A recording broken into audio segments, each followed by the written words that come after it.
Good afternoon, everyone, and thank y'all for coming out to hear more about this very active hurricane season that we're in, how best you all can get prepared, keeping you, your families, and your home safe. This morning, well, afternoon, we are going to have some really engaging presentations. We are so grateful to have members of the Met Office who are with us, and they're going to be teaching us about how to track the storms. You know, when we see a hurricane warning, a tropical watch versus a warning like flood watch, what these different things mean, I can't tell you.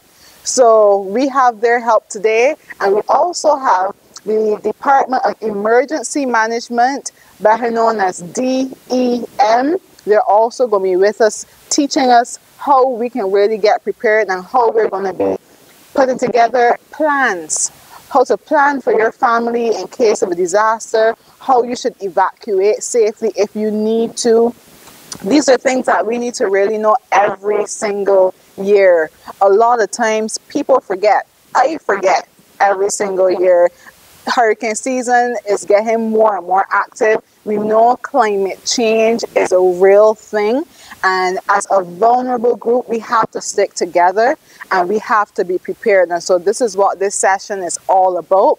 So I want to thank you for taking time to prioritize your safety and to come out and learn with us today. We're also going to have another presentation. DHP is going to try a thing in between there, and we hope that you will all get involved and participate with us. So I'm going to introduce, firstly, this afternoon, we have Miss Danielle Skeet. And Miss Skeet is from the Department of Emergency Management, and she's going to kick us off this morning. Danielle has a presentation, and she's also prepared something on the screen for us. So you can feel free to, engage in all the different parts of today. Thank you, Kayleen, our interpreter, for coming out this afternoon upon request by the community. So without further ado, let's kick off today's session.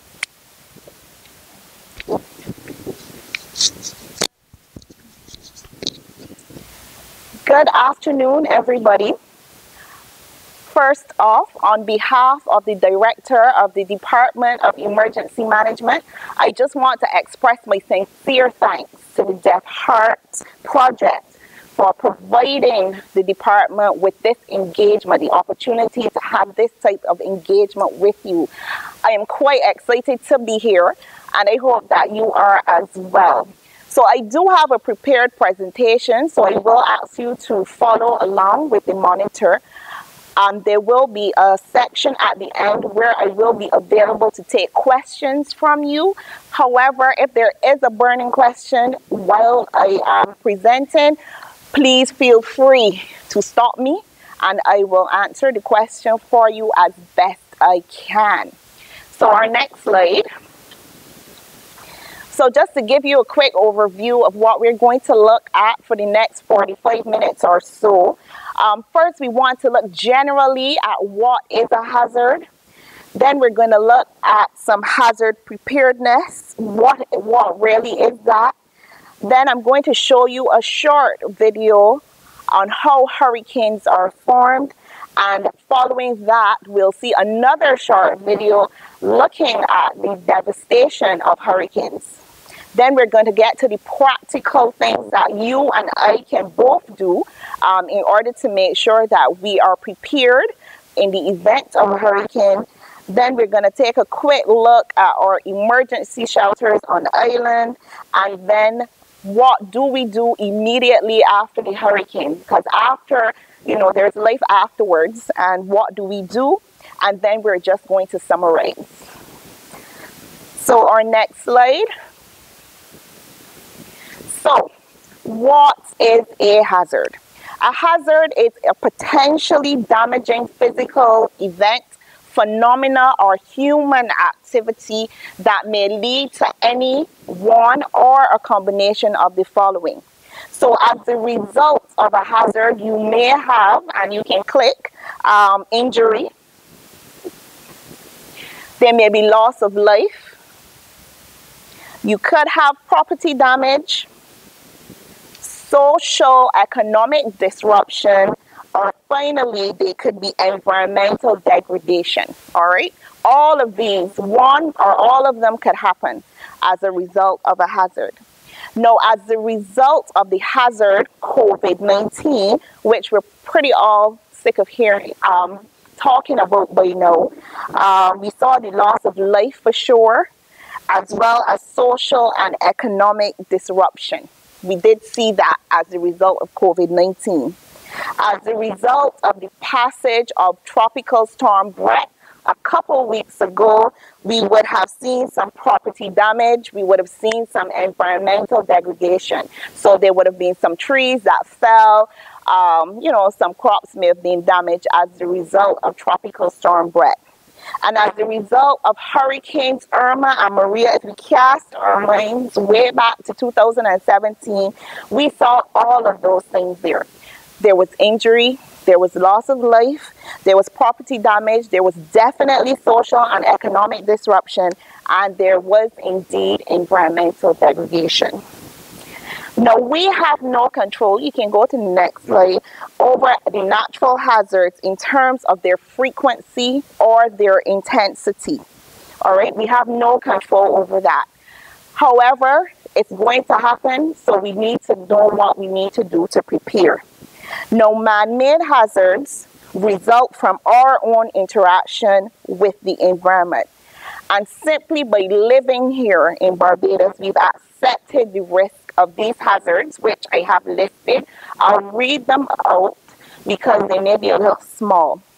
So hazards basically are categorized into two main categories. You have your natural hazards and you have your man-made hazards. Now, these natural hazards can again be categorized in two main ways. We can have our hydrological hazards and we can have our geological hazards. So geological hazards will include things such as earthquakes, which could result then in tsunamis. And then another outfall of that may be the ashfall, what we experienced back in 2021. So natural hazards include things like storms and hurricanes, floods, droughts, landslides. If you happen to live in the area of St. Andrew, some parts of St. Peter, you may have that issue. And then our man-made hazards go to things like fires, explosions, oil spills. We have our epidemics. As I said before, more recently we've had COVID-19. But certainly prior to COVID-19, we had other issues. We were really scared about Ebola. There was the swine flu. There's cholera. All of those things potentially have hazards, produce hazards. And then we have our social economic hazard, our social organizational hazards as well. So unfortunately, much too recently in the country, we've been having a lot of gunplay and gun violence, and this again becomes a hazard to us all. Now, how do you prepare for a hazard? Now, protecting yourself during a hazard event requires some planning. It really does. And your appropriate personal safety will be determined, one, by the type of hazard, the amount of time you have in terms of a warning, and where you are at the time of impact. So the hazard I'm going to use here as an example is that of an earthquake. An earthquake is what we consider to be a sudden impact hazard. So there's not going to be a lot of warning prior to the strike of an earthquake. What you will need to know though in advance is perhaps what do we recommend. Here in the Caribbean, the recommendation is to duck, cover, and hold on. And what are you ducking under? You're ducking under a sturdy piece of furniture. So it could be like the table here, could be that chair there. If you are at home, again, as I said, it depends on where you are. If you're at home, it might be your bed. It may be your dining room table. But you duck, you cover, and you hold on until the shaking stops. So you're not going to try to exit. Yes, please. There's a question. Basically, was it true that there was a tsunami warning for Barbados? There was some kind of an earthquake far off. I don't know how far off it was, and there was some kind of tsunami watch, not watch, but not warning, but a watch. Was that real? There was no watch or warning for Barbados, but Met is here. And there are focal point for tsunamis, not to put you on the spot, but no, there was not. There were no watches or warnings for us in Barbados, but the earthquake did happen. It did happen, I think, off of Barbuda. It was off the island of Barbuda. And of course, these things will tend to panic people. But there were actually no watches, no warnings for the island of Barbados. No, as I said before, it's also going to be dependent on where you are. So in the event of an earthquake and the ground starts to shake under your feet and you're outside, stay outside. It does not make sense trying to run into a building where there are things such as fans and lights that could possibly drop or fall and hurt you. Now, while you're outside, though, we're going to say that you need to stay away from buildings, from windows. Don't stand under trees. Don't do that type of thing. You want to be in an open area where the risk of something falling and hurting you.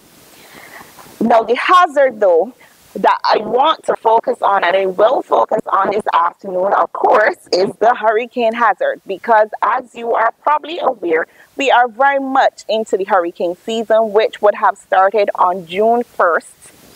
And it goes right down until November 30th. So at this point, I'm going to ask you to turn your attention to the monitor, where you will see a short video, and it gives us an idea on how a hurricane is actually formed. So for people who want that information, that little science and background, here it is.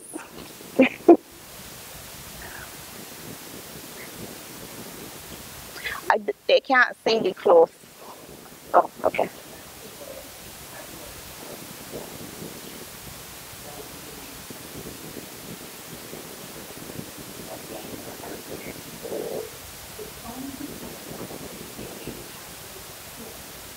Power.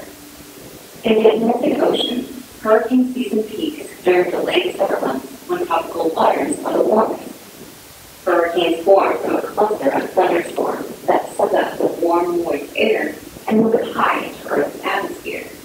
The warm air is then converted into energy that powers the hurricane's circular winds. These winds spin around a low-pressure center called the eye, which can provide a 20 to 30-mile radius of UV calm.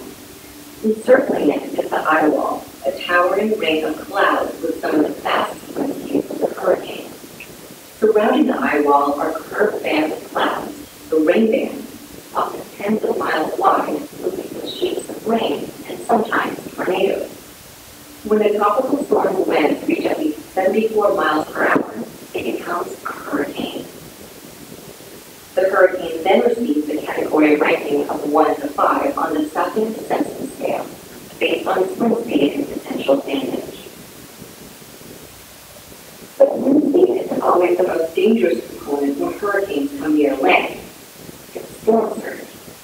Storm surge is caused when winds of an approaching hurricane push water towards the shoreline at 20 feet above sea level and can extend 100 miles. 90% of all hurricane deaths are the result of storm surge.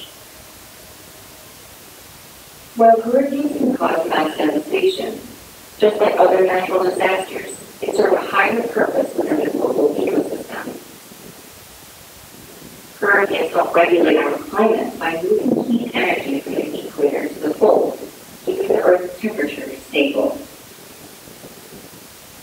Over time, science has helped us to better understand hurricanes and predict their paths, saving lives through early warning systems and helping us build better infrastructure to protect our cities.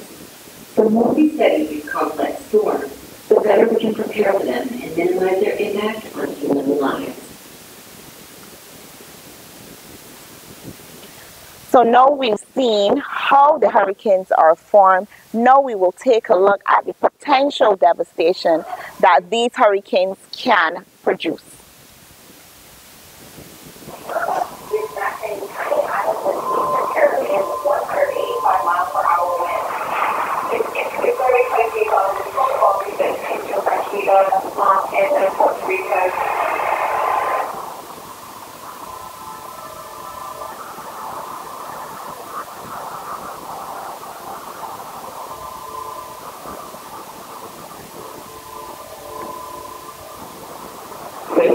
up the next morning and see our homes, our friends' homes, everything is just totally destroyed. We used to have a bar and restaurant, right, in the middle of the land. Everything is gone with the hurricane.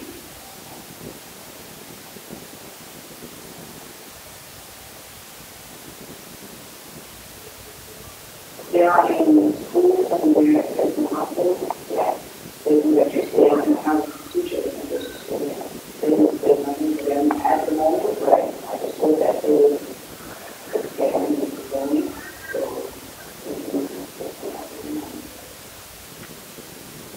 All right. So are we prepared for that type of devastation? No school, no homes, no nothing. At this point, I'm not sure that we are. Any of us really are prepared for that. But what I intend to do for the next couple of minutes is to look at perhaps how we start our preparations. How do we start to prepare for something like that? And how do we start to try to mitigate that potential disruption? So first off, it is advised that all households prepare an emergency plan, which includes for the care of pets, as well as the identification of a safe room or space within your home. What is this safe room or space that I speak about? So this is going to be a space in your home or a room with minimum openings to the outdoors. So minimum windows and minimum doors to the outside. This space can be, for example, a walk-in closet. I know that ladies have lots of shoes and clothes, etc. So a lot of the newer houses tend to have these spaces, these walk-in closets, which is not only great for clothes, but probably great for us to stay in during a hurricane or a storm. Why? Because it typically will not have any windows, and the door will lead to the interior of the house. It won't lead to anything outside, which means that there is minimal space for the wind to come in and perhaps take the roof off of that. Now, during Irma in 2017, I did see a family who had said that this is exactly what they did. They had to do it because the roof in other areas of the house became compromised. So they had to go in a closet, all 7 of them. And this is where they stayed until the hurricane had passed over. Another room, in the event that you don't have a walk-in closet, possibly a bathroom. Most bathrooms, the doors will lead to the interior of the house again. Very rarely will you see a bathroom with a door leading to the outside. And it usually just has a small window, not as many windows as perhaps a kitchen or bedroom. And this would also be an area that you can identify in the home where you can stay in the event that you've decided to stay at home and the roof in other areas of your house becomes compromised.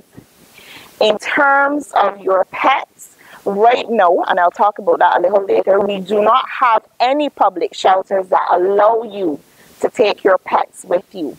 So that's something you need to think about and to make sure that just like us, they are protected, all right? So next, we want to be able to identify those hazards to which our particular households are prone, such as flooding, landslides, high winds. So for example, as I mentioned before, you may live in an area in St. Andrew where your issue may be land slippage. And you need to start to figure out, what do I do to mitigate against this? Is it that I need to shore up the house some more? What is it that I need to do? If you live in St. Philip in an area called Breezy Hill, on a normal day you get really great breezes. So I can imagine on a day where we have a storm or hurricane passing through, that those winds would be a lot higher. So again, how do I mitigate against that? How do I tie down the roof? How do I ensure, is it possible at this time for me to put on hurricane straps? What do I do? How do I shutter my windows, etc.? If flooding is your issue, is it that I need to invest in sandbags or perhaps gel sacks? Now, these gel sacks, how they work, and I believe that they can be bought at most hardware stores, Carter's, whoever on island. Now a gel sock, when you see it, it's pretty flat like this, but it does have a gel inside. So when you put it between the lip of the door, where there's a little space that the water may come under, or if you put it at the lip of the windowsill, when the water starts to come in, it fills the sack and it starts to expand. But what it does is it prevents that water from coming into the house. So that's the absolute first thing you need to do. What is my issue? Number two, how can I mitigate against this particular issue? Number three, we want to look at making sure that trees around the house, yes, that the branches which are entangled in power lines, etc., are trimmed. You, my friend, are not to do it. You call the Barbados Light and Power, and they will come and they will ensure that any trees that are entangled in their power lines are trimmed and removed. Trees, however, on your property become your issue. So I know that, you know, at this time of the year, I love pear, but a lot of those trees, after a while, avocado. Sorry. I'm sorry, the only Bajans are the only people who say pear. Everybody else says avocado. Anyway, so I find after a while, some of those trees become rotten and hollow. And what you will need to do is to ensure that it doesn't damage your property or even your neighbor's property. You will have to get those trees cut completely and removed. Next. Yes, please. Who does the cutting of the tree? I have an avocado tree and it's damaged parts of the property and grass, tropical storm grass. So unfortunately, that cost is going to be high. And there are people who do that. There are tree trimming services around the island. However, for people with severe issues, the elderly, people with severe disabilities, etc., the government's tree trimming department will try to assist you if they can. But generally speaking, we have that responsibility for any trees on our property. If it happens to be on state land, well, that's a different issue. But as long as it is at you, you will have to look after its removal, and sooner rather than later. I mean, all know it's great to start to do that. I guess Samalka and team will tell you that there's a system of interest apparently somewhere out there. So we may want to do that before it gets any closer. All right. So number 4, if you are in a position to, it is recommended that you insure your home and its contents. Insurance companies make a differentiation. So insuring the property is one thing, insuring the things within that property is also something else. And while I understand, because I'm one of these people who suffer every month about paying insurance and different things, I remember years ago doing a presentation, we were in Hero Square, and this guy came over to the booth and he said to us, he can testify to paying insurance. He was a fire victim and he had lost everything. But he did say to us at the DM booth that because he had insurance, there was something for him to start with. I mean, clearly it doesn't get you back all of those pictures that you may have lost and the memorabilia from when you travel and go different places, but it is something to start to rebuild with. I know also back in 2017 when we had the devastating hurricanes in the Caribbean, Irma and Maria, a lot of our neighbors in the Caribbean were so disappointed when they went to make claims to Sagicor and different places because they were underinsured. So here you were thinking that I've been paying this insurance and I'm going to get X amount, and then it's like, oh, what is this? This can't start to put back. So these are things that we seriously have to think about and have discussions with your insurance agents. I don't have a preference for one or the other, but you find the person that suits you, you find a plan that suits you, and let's start. If you're renting, then the property probably is not your issue in terms of insurance, but certainly your stereo system and the things in the house, the 55-inch TV, etc., you may want to look at making sure that those things are properly insured. Next one, number 5. So for sure, this is important. You have to make sure that your emergency supplies kit is ready.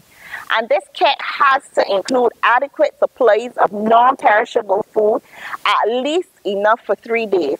And actually, I think I'm going to increase that to at least a week. With climate change, etc., and things being what they are, before 3 days was probably great, but we're seeing, as I said before, more intense systems. They're forming more quickly. So we're not going to be really sure when the country will be back up and running. So I would say perhaps enough for at least 7 days. And we have to realistically think about what that means for you and your household. I know at the end of the month, we go to the supermarket, about 5 tins of tuna, etc. We're really fussy because we think that the cupboard looks full. And then we want to go and we start to watch Netflix. And before we know it, we've eaten the tuna and the eclipse biscuits. Watching, I don't know, what do people watch now? Brigaton? Yeah, that's what happens. And then we realize, oh shoot. And then next payday comes and we do not have anything. So we need to realistically say, what is it that I eat today? What is it that my children eat today? And Lord, they eat everything. But we have to figure out what it is, and we have to start making plans. And it's something that we should get in the habit of doing on a regular basis. So each time you go to the supermarket, you put stuff for your hurricane supplies, and you keep adding to that. So that by the time we get to the peak of the hurricane season, which will be around September, October, you should be fairly okay. You also want to make sure that you have first aid supplies. If you take medication like me, I take medication every day. And if you need to do that, you need to make sure that your prescriptions are always filled and up to date. All right, do not wait to the last minute to be begging the pharmacist for a favor, and he may do the favor, but of course then you're gonna have to pay more for it because you came without a prescription. So just make sure that those things are up to date. We also advocate for the use of flashlights with batteries, not so much candles these days, because that may cause you to have another hazard, which could be a fire. So you don't want that. And the Department of Emergency Management has prepared a comprehensive checklist, and it's available on our website, dem.gov.bb. But I also have some today, so I will leave those with you when I go. So it's a checklist, and you can go through the checklist and just make sure that you have all of that stuff. Next, we want to make sure that all important documents such as birth and marriage certificates and title deeds are in a known and secure location, ideally in a waterproof and fireproof container if at all possible. Now, anyone who has ever tried to replace anything in Barbados knows that is not an easy task.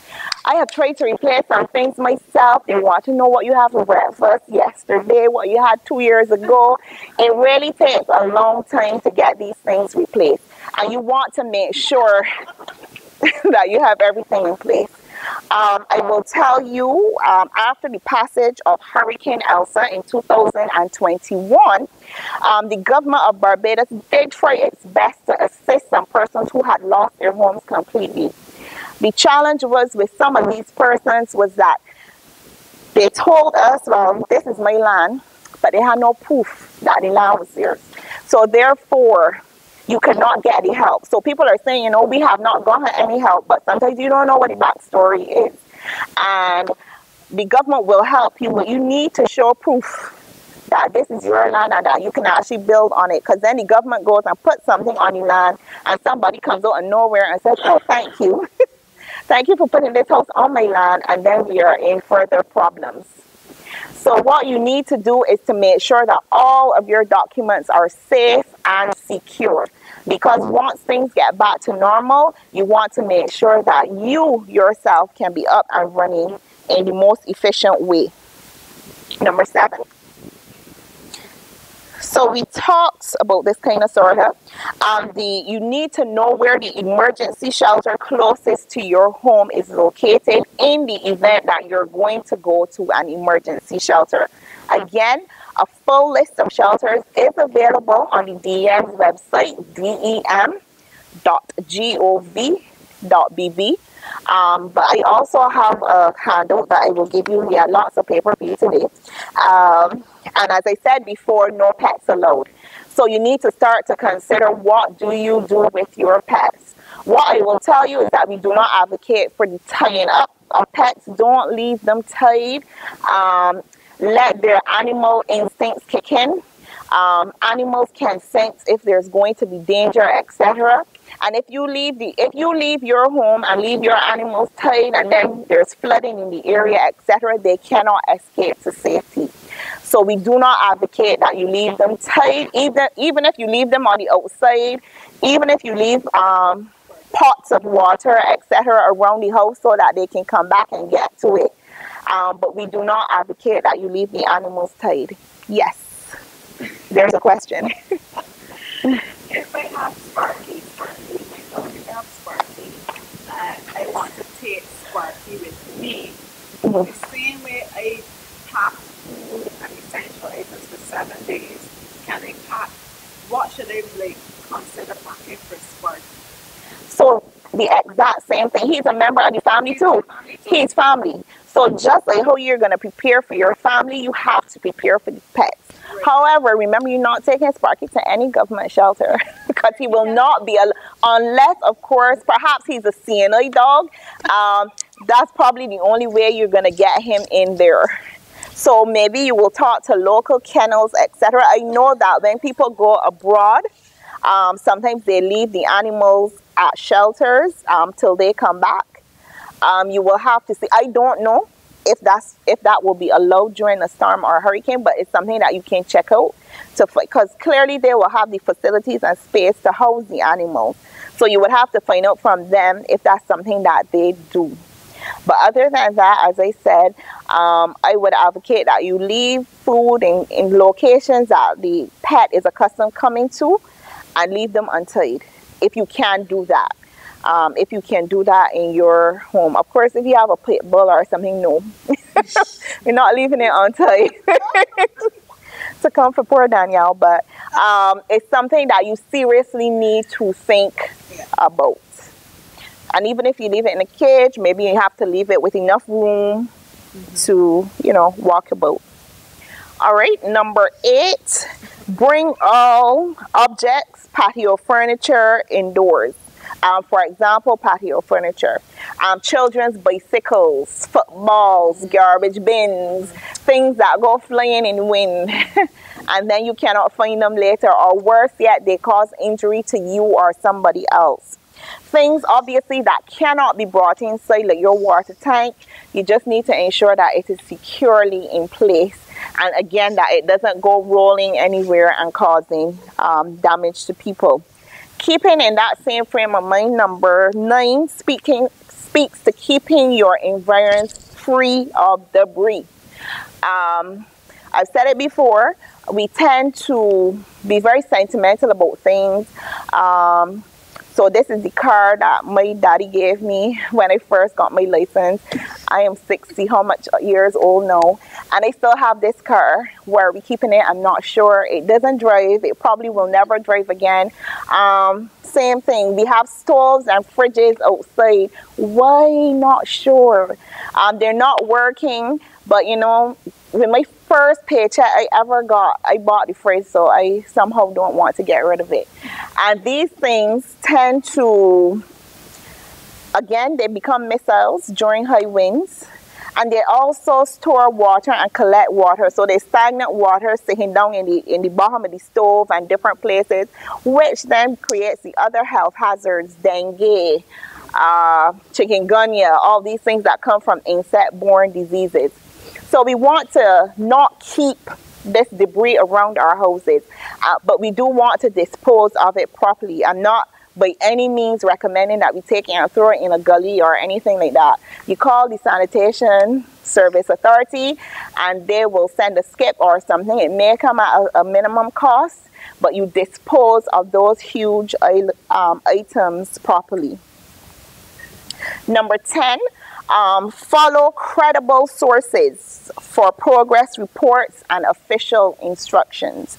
And credible reports come from people like the Barbados Met Services, the Barbados Government Information Service, the Department of Emergency Management. We all know have social media pages, so we're on Instagram, we're on Facebook, we have websites, etc. The BMS, I must say, has a boss website, really user BMS, Barbados Meteorological Services. I'm sorry. So they have a boss website, very friendly. You go on, it's all pretty, and you know, the pretty colors mean something.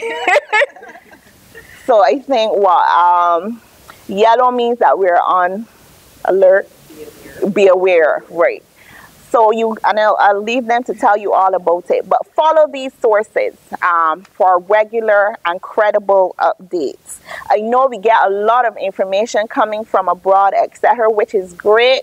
But sometimes we cause ourselves a lot of harm because we freak out. We see a system and it looks like it's going to just swallow Barbados.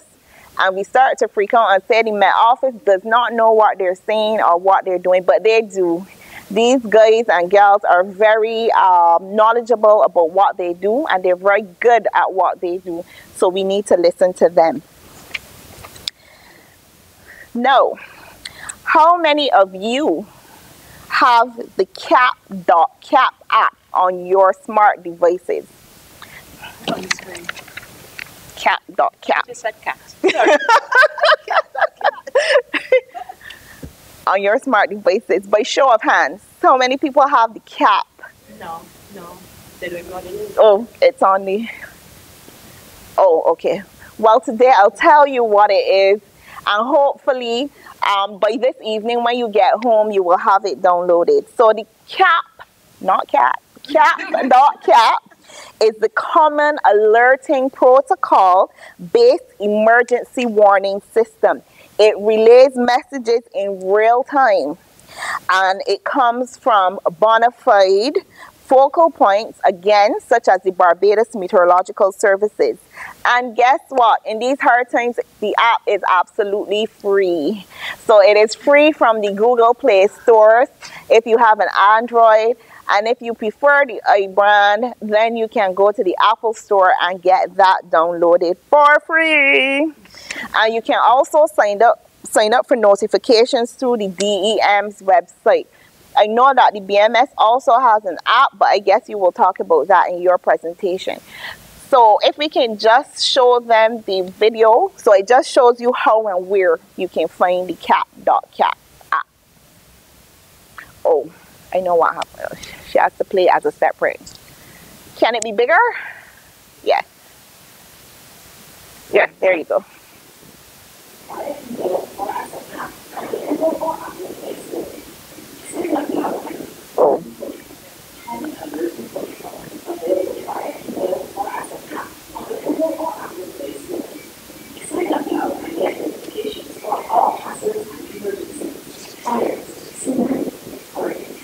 Oh.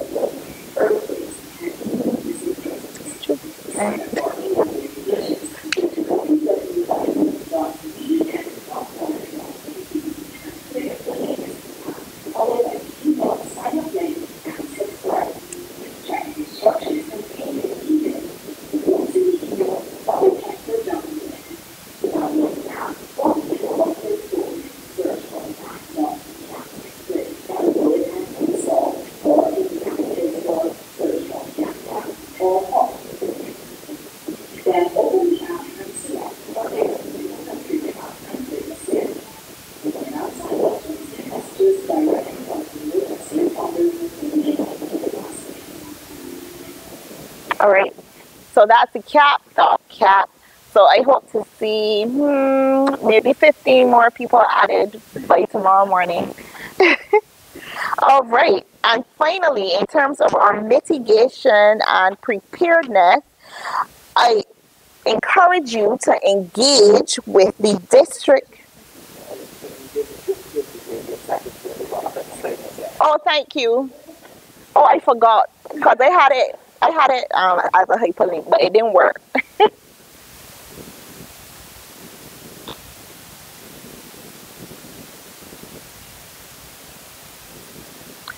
think I can talk it through though while they're looking for it. So the final thing in our mitigation and preparedness activities is I would encourage you to engage with the district emergency organization within your particular community.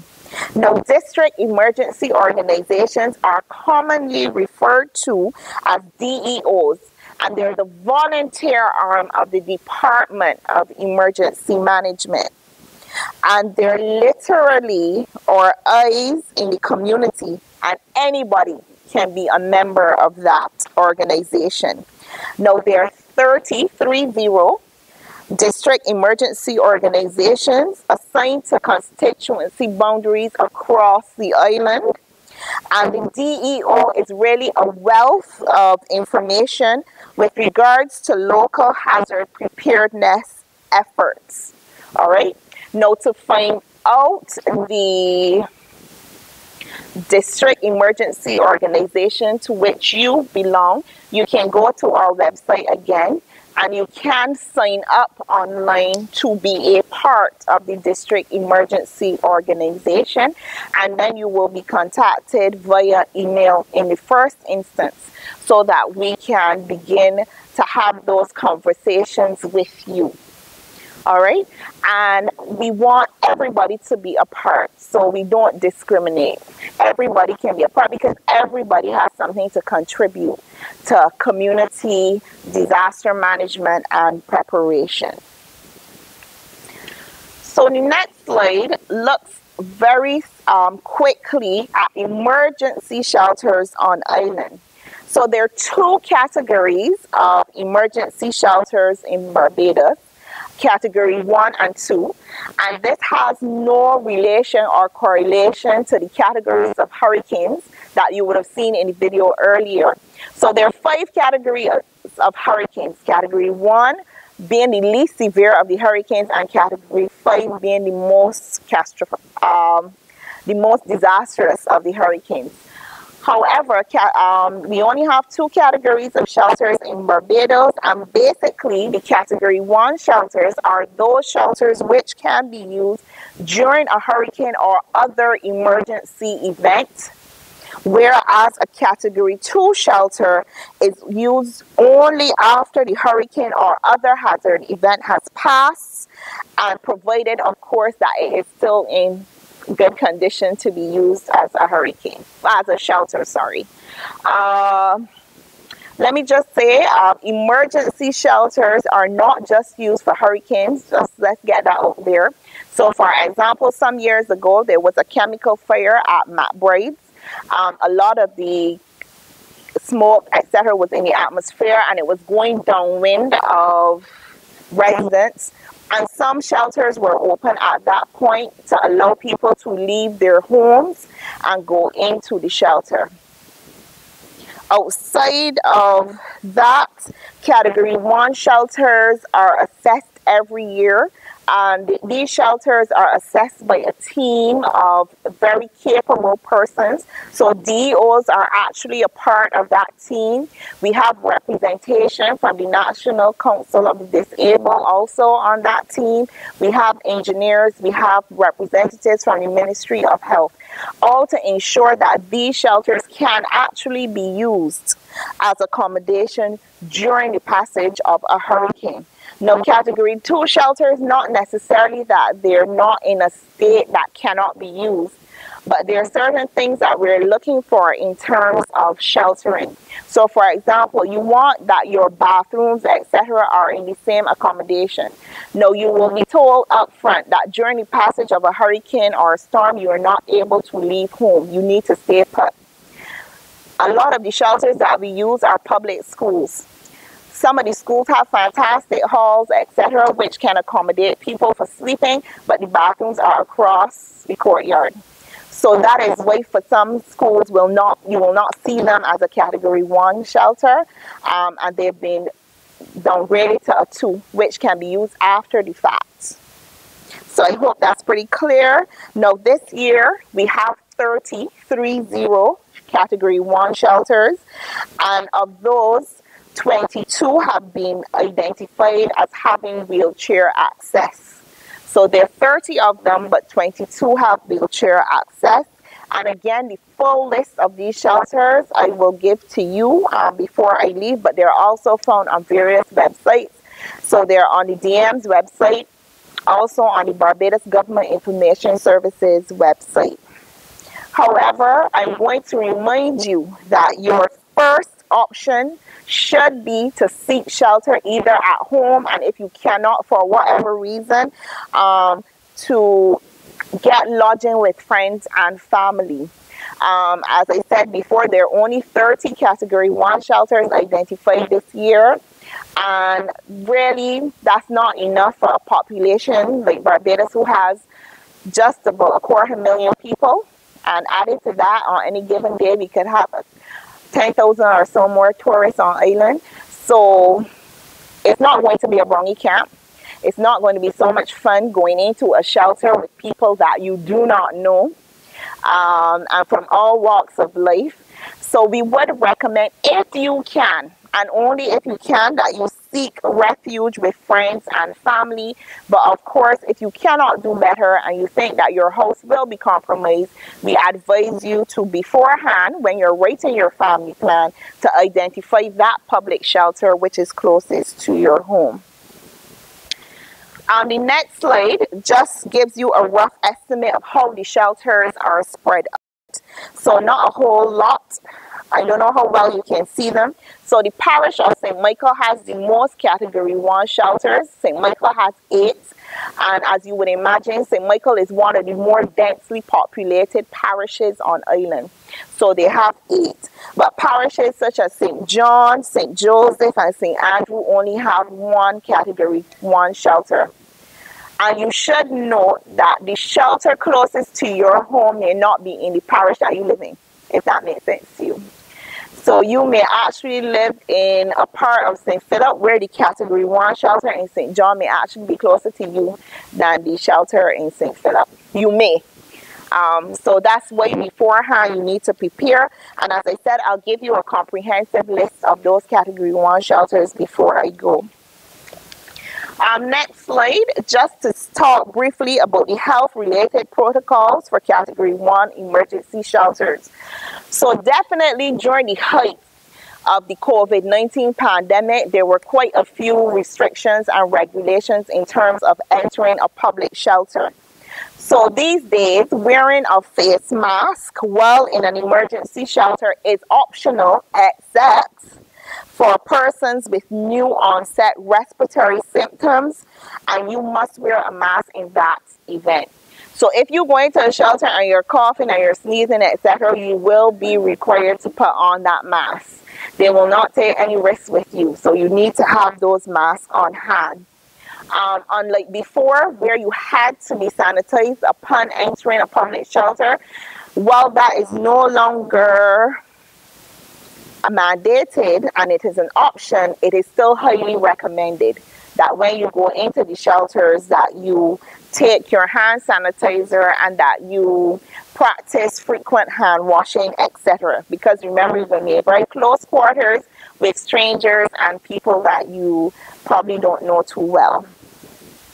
So at this point now, we've prepared nicely. We have all of our mitigation and preparedness actions in place. We started to take note of what needs to be done around our houses, and we're doing it.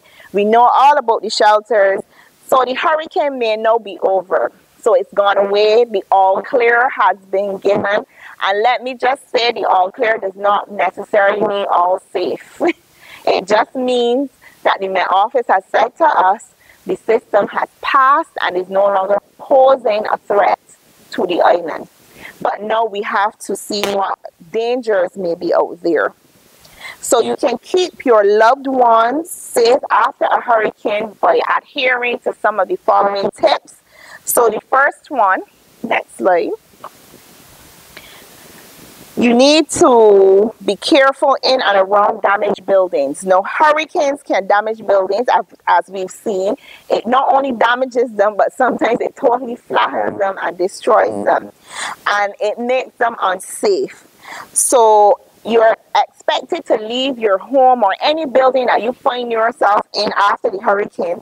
If you hear any unusual noises or shifting of the foundation, or if you notice any shifting, all right, if you feel it shaking or etc., and you feel generally unsafe, so what you would be recommended to do is to come out of that area. If you notice it moving, if you feel it moving to and fro, you come out until an expert can come and check the house for you.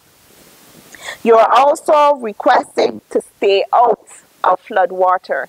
Not only for, so next one, not only, and again, not only because it's unhygienic. Remember now, you're going to have, unfortunately, you may have a couple of dead animals in that water, the stray cats and stuff that may get caught up in that mess. But also, flood waters are known to be quite strong and can sweep you away. So don't even think about driving through it in any type of vehicle, because the vehicle also can get swept away. Next point, never use any wet electrical devices such as a wet television. I know that these days, especially the younger people, they cannot do without their devices. So the first thing they're going to be looking to do is get them charged so that they can see what is happening in the outside world, right? They want to see what's going on, so they want to plug in things. But if things are wet, you know, the roof started to leak, etc., we're going to advise don't use it until somebody comes and checks and make sure that everything is okay. And as I would have said before, last point, if the power is out, use flashlights rather than candles. I know a lot of older people still believe in using their candles, and people use them for different reasons, meditation, etc. But that in itself can prove to be very unsafe. All right.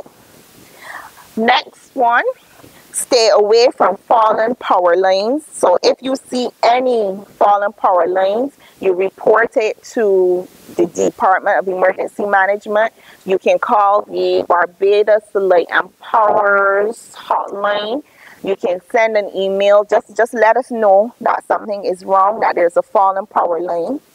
We also ask you to check in, if you can, on elderly relatives and neighbors who live alone and may need assistance. So we have a lot of people who are living alone. They may have children, but the children may be living abroad and they're here on their own. And we want to be our brother's keeper, and we want to make sure that these elderly people in our society are fine. So, you know, just go, if there's a neighbor, just check up on them if you can, and make sure that they too are okay. And finally, we want to take care of our emotional and mental health. The last couple of years have been tough for every single one of us in some way or another.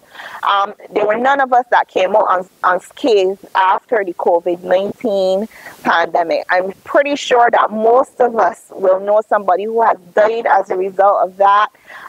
Maybe somebody who lost a job, whose business had to close. Many of us would have had, some people would have had small businesses who, because of the restrictions and the shutdowns, just did not get back on their feet afterwards. So persons with pre-existing mental health conditions should continue with your treatment plans, etc. Don't stop. The hurricane doesn't mean that you're supposed to stop. And during an emergency, you need to monitor for new symptoms, things that might be coming upon you. In a case like this, maybe there's somebody that you can reach out to, relate to, maybe a pastor or priest from your place of worship. If it's a mosque, whatever your place of worship is, you can perhaps reach out to the person in charge there.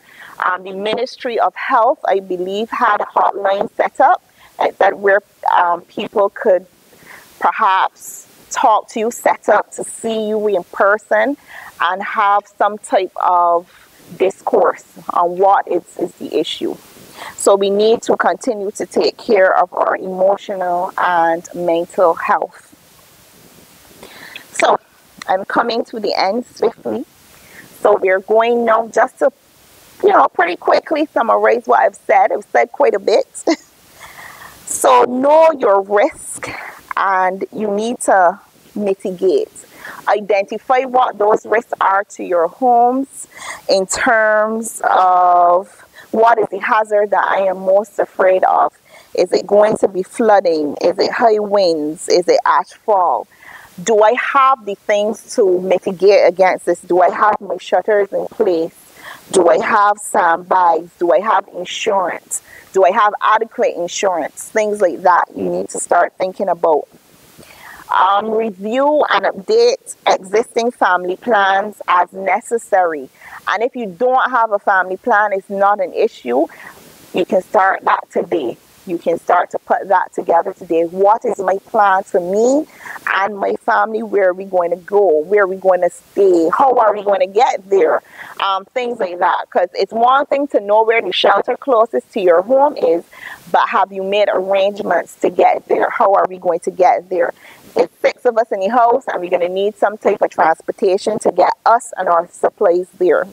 Make sure your emergency supplies are in place and adequate, even if it means that you have to hide them from yourself so that you're not tempted to eat them when you're just home bored. We have a lot of bank holidays coming up. And we tend to, we want to laze around and watch TV. And next thing you know, all of the food stuff that we had there, we're eating it up. Also, I'm asking you to help me educate the members of your community, all right? You best can communicate with the members of your particular community, and I want you know that you have the information. You go out on behalf of us at the DEIA and you share that information. And also you can give me feedback on how we can better serve you in your community. And again, as I said, you can engage with the district organization in your community if you are so desirous of doing that. Knowing our potential risks and anticipating them and being properly prepared before, during, and after any hazard impact. In this case, particularly the hurricane impact, could mean the difference between the total loss of a resource or just limiting it to some minor damage. In other words, being prepared can mean the difference between injury or the total loss of life, between minor damage to your home or its total disruption. So I just want you to bear that in mind. In next slide, so just some local websites and social media. So as I said before, the DEM's website is dem.gov.bb. The Barbados Met Services, they're www.barbadosweather.org. We are also on Facebook, we are on Instagram, I believe we are also on Twitter. And it is a wealth of information tailored to our island-specific needs. So, at this point, I am available to take any questions.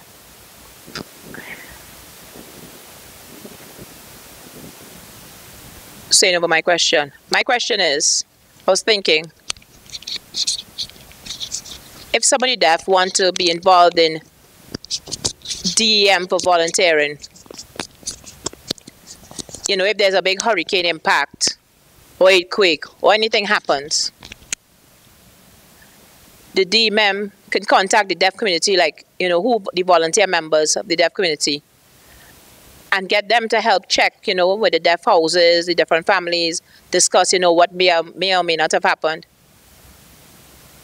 So answer that question and then I'll get to the next piece. Okay, no problem. Thank you for the question. I actually think that it is a wonderful idea, something that we should be doing, having a member of the deaf community as a part of our volunteer arm. And it is definitely something that I would like to explore further, perhaps with the help of the Deaf Heart Project. We can, from today, start to see how best we can get that factored in. So definitely, I like that idea so that we're not leaving out anybody and that we have that information. So that's something, it doesn't exist, but I think that it should.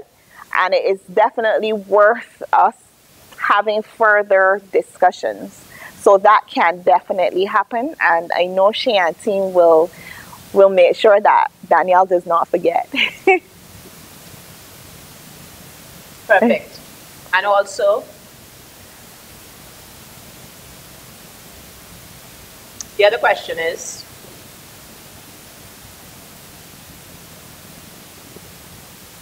before the hurricane in 2017 impacted Dominica, after I contacted 2DEF there and I interviewed them, how was your experience? You know, how was the organizations in Dominica? Did they help you? Did they have interpreters to explain things? No, they said it was really tough. Both deaf persons said it was really tough, and I began to think, how can organizations really help? You know, to have interpreters on board, you know, to let deaf people know what's happening, what deaf people they need, etc. Also, I would like to be involved with the CDM, the Caribbean Disaster and Emergency Management Team. You know, they're from different islands to come together, you know, explain to them how they can do to help their different islands, to train them, you know, so they could become members of one organization. Yeah, we can. Okay. Again, as I said, I like that, and I think that you and I have to have further discourse, because that is something that would be useful for our presentations, etc., going forward, to hear things from the perspective of the deaf community, to find out how you functioned, etc. What I will share with you, I think it was back in 2016, I was at work at my desk and the phone rang. And because I was the person that answered the phone, the lady at the time, I think her name was Maria, I cannot recall, and she started in on the Department of Emergency Management, because we had a press conference, and at that time we did not have any interpretation. And she said, you know, this was just unacceptable. How could you have this national press conference about something so important, and the deaf community of Barbados could not participate because they could not hear?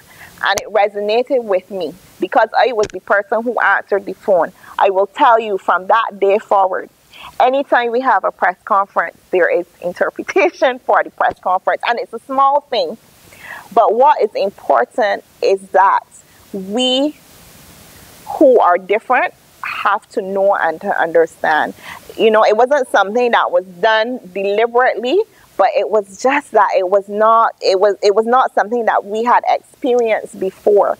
And I really appreciated her for doing that, for picking up the phone and being the voice for the deaf community, because we understand, you know, it was better for us. So as I'm saying now, let me know, give me the feedback, how we can make this better for you, how you want to be involved. In fact, coming out of that is how we also started with our social media, because I don't think we did Instagram and stuff like that before. We had the website, yes, but then we were made to understand that the deaf community does use social media quite a bit, and those were things that we wanted to do and try to improve. And we are always open for suggestions. So for sure, this is not the end. It was just a really fantastic beginning and opportunity for us to, you know, dialogue and get it together. And as I said, I will ask through the Deaf Heart Project for us to continue those collaborations. But thank you. Perfect. You're welcome. So are there any more questions? Okay. All right. Well, again, on behalf of the Department of Emergency Management, thank you for coming, for being here with me, for bearing with me. And I really do hope that the information you found to be useful. And any comments, etc., you can email me, write me, whatever the case may be. No, unfortunately, I will not be able to stay for the duration of today's session because I do have a prayer engagement. But I do have a few gifts for you. A couple pens. So I'll leave them for you to give out. So there are different things. So brochures on disaster preparedness, the checklist, and things specifically on flooding. So, and the pen. And thank you. For the presentation. Thank you. Thank you. Thank you. Wonderful. And as you said in the beginning, a wonderful relationship. For sure. That's with you and everyone else. And so thank you. Thank you too. For participating in the Always a pleasure. We would like to take a moment just to have a photo before the yes. go. We would want to invite all the persons who made this possible today so we can have one photo.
You know, I need somebody to help me break it down when the reporters are on TV or on the news providing updates. So this is really important information for all of us. So thank you all for your attention thus far.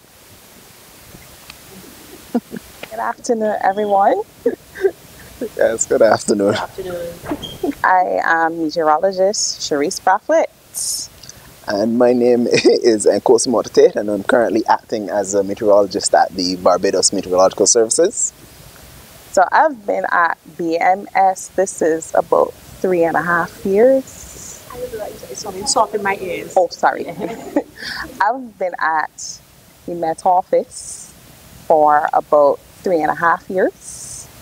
I've been a meteorologist for a little over 2. As for myself, I only started about 2 years ago, and I've been acting as a meteorologist since about March of this year. Okay, so you could go to the next slide. So in 2020, we would have switched over to something called impact-based forecasts. Basically, impact-based forecasting is how are the forecasts that myself and Kosi, our colleagues, how does our forecast impact your daily life? What will the weather do that impacts how you do things? So you go to the next slide. So basically, there are 4 color schemes based on the intensity of the hazard and how likely the hazard is to occur. So the first color, which is green, means no action. The second color, which is yellow, is be aware, and you will have your information statements being issued about a hazard. Then we go into orange, which means be prepared. And you tend to associate this with watches, advisories that the Met Office would issue. And the highest level, which is red, is take action. And that is associated with warnings that we would issue. So you could go to the next slide.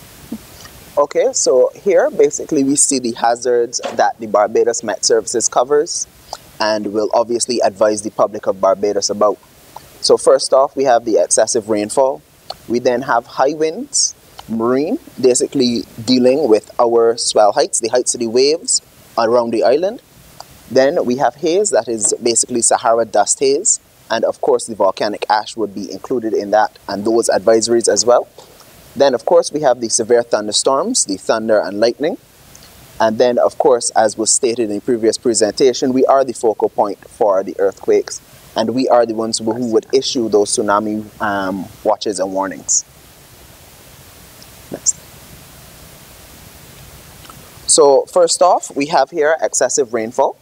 You can go ahead and play the video. Of course, the most imminent threat of the excessive rainfall would be flooding. So as you would have seen on the previous slide, we have that color-coded scheme. So for that first yellow, that be aware, you basically have any rainfall where the accumulation or the rain rate in millimeters per hour is above 10. You are then changing over to orange when that rises above 20 millimeters per hour, that rain rate or that accumulation. And then again, red, when you are supposed to take action, you will see that rising above 100 millimeters per hour.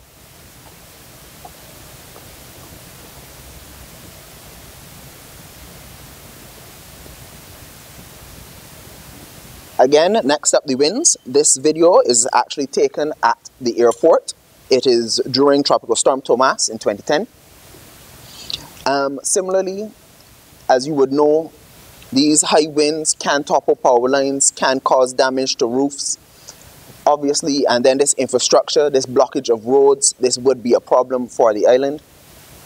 So again, similarly, we have thresholds for when we will change the colors on the website to indicate when this severity is expected.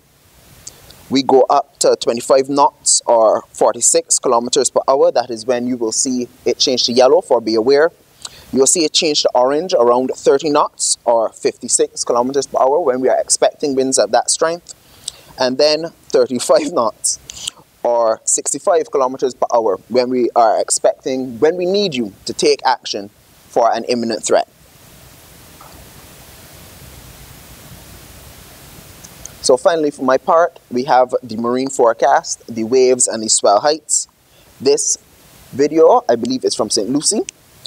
Basically, once the waves and swell heights reach 2 meters, you are advised to be aware of this. Those in the near shore area, those fishermen who would be using the area frequently. We change to orange for any swell heights between 2.5 and 3 meters. And then obviously we change to red above 3 meters for, again, a serious and imminent threat to the island, the near shore regions of Barbados.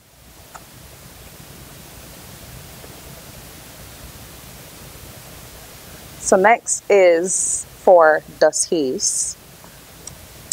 We change the slide. Here we go. It's just a picture. Yeah.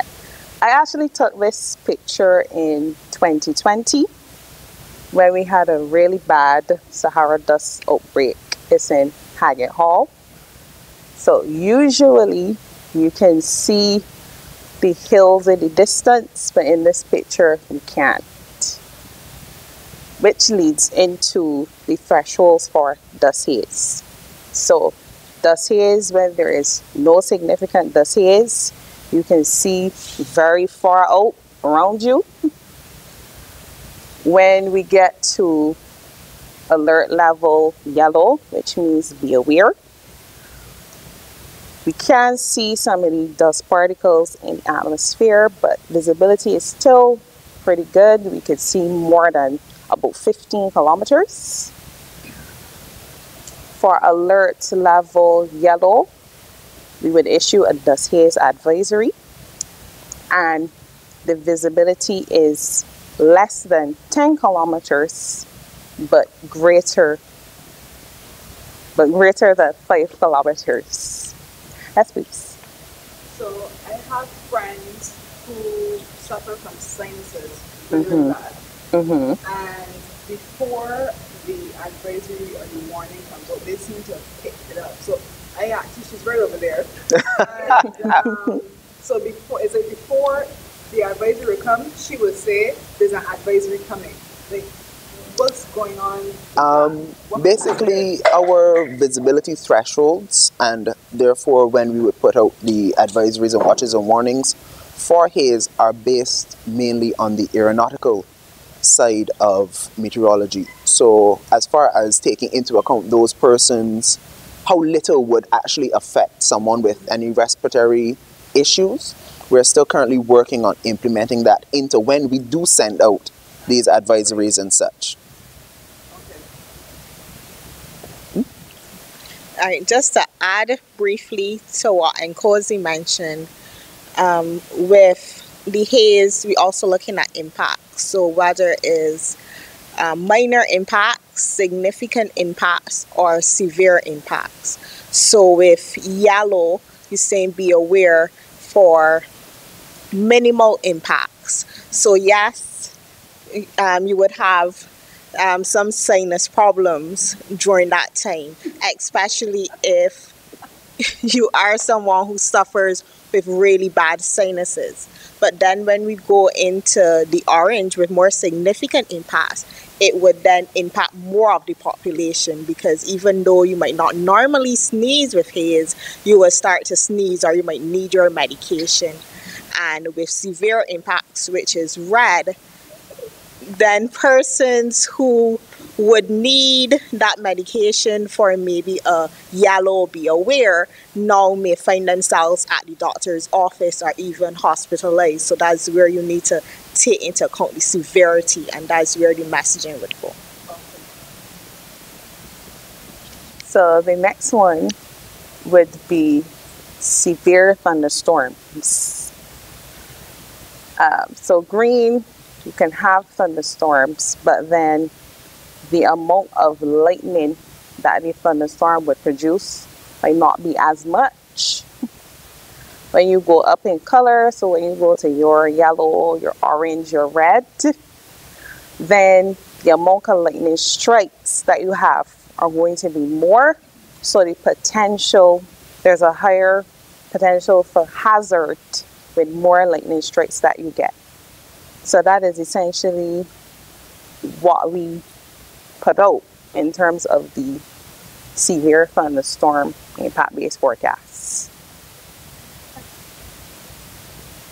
So remember that freak thing that happened? Yes. What was I just kind of want to know from y'all side, experiencing something like that for the first time. What was it like? What was the office like when that was going on? I was not in. But I mean, I also was not on shift as well. Yeah. But that was the first time I had seen the alert level go to red for severe thunderstorms, because the meteorologists on duty actually did detect on satellite imagery at the point in time that there were a lot of lightning strikes, especially on Barbados, which is why he made a decision to carry the alert level to red, to keep persons that may have woken up, heard the thunder, seen the lightning, they will not venture outside and potentially get struck by lightning. So that was the first time that the Alert level alert was went to red. Yeah. Okay. Wow.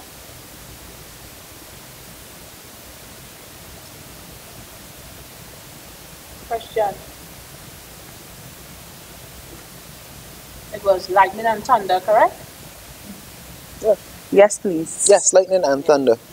But basically the thunder would not necessarily pose an impact to your life and safety and property. So that's just why when we spoke about it, we focused on the actual lightning strikes themselves. Lightning or thunder happens first. Which one? The lightning happens first. So essentially what you have happening is lightning heats the atmosphere to a really hot temperature very quickly. So what we hear is the expansion of the air particles, because the lightning heat the atmosphere so quickly, so hot so quickly.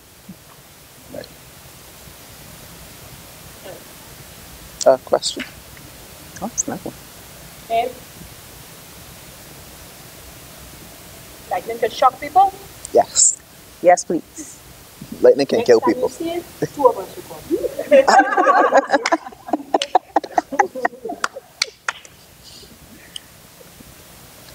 Has there anyone in Barbados ever been shocked by lightning? I don't think I know of any stories like that. If they were, it wasn't reported to us. Yeah, I'm not aware of any instances. Trinidad.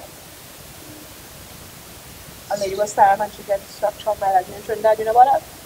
No, I'm not aware of that one.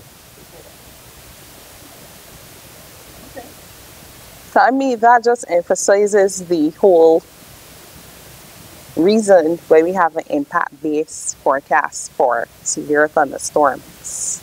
Right. Also emphasizing why the public would need to pay attention to this stuff to ensure, like she said, that you are not outside when these events are going on, when these weather events are happening.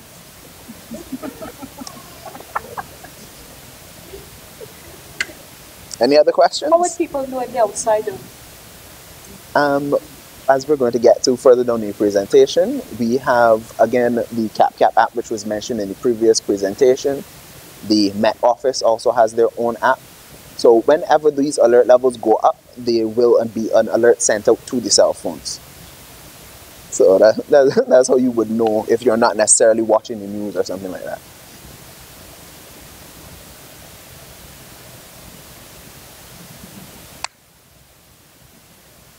Question. Excuse me. How God making lightning do?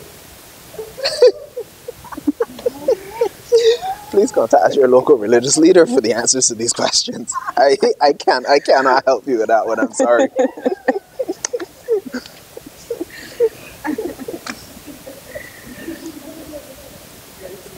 Remember old-time stories that children heard, that the devil wife beaten something, so you know about that? The devil and the wife fighting, that's the lightning.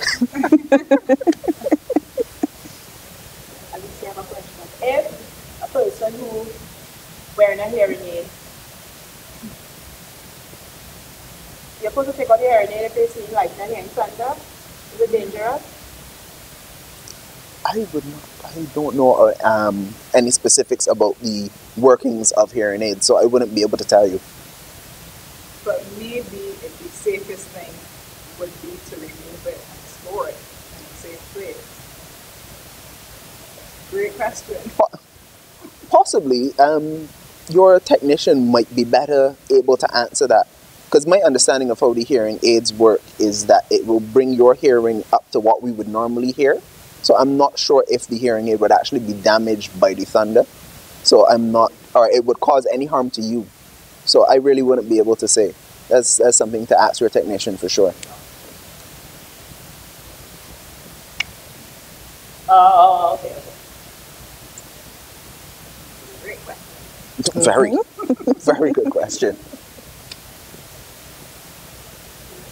Yes. And then the last hazard that we have IBF for is tsunamis. This video was actually taken from the Daily Mail. Pardon me? From? The Daily Mail. The Daily Mail. Oh, getting over a little bit. Daily Mail of America? UK. UK. And this is actually a video of the tsunami that occurred last year in Tonga in the Pacific.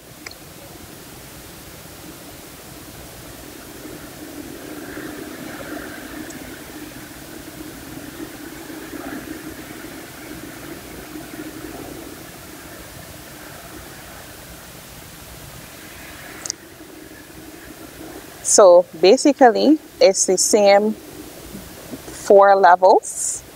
Green when there's no action, yellow for be aware, orange when we issue a tsunami watch, red if we issue a tsunami warning. Sure. I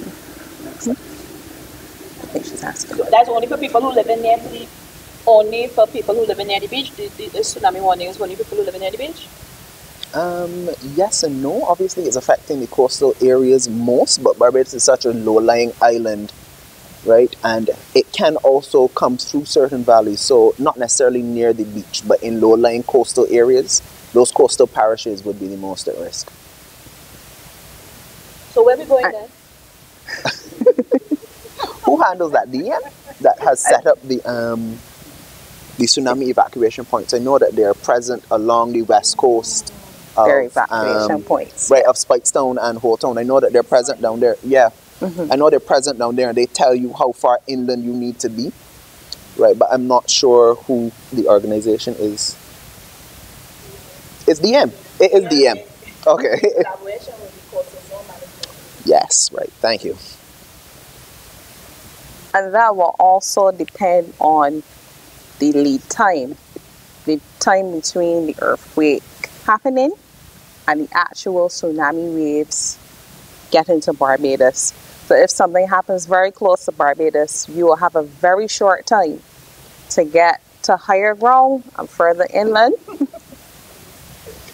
versus an earthquake that happens a very long distance away. We will have more time to get people to higher ground.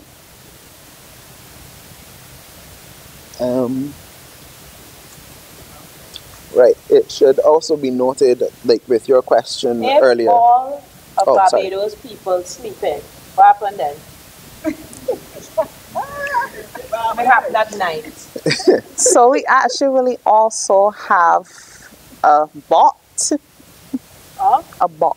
A robot It's automated system? Yes. An automated system that will send out alerts in the middle of the night.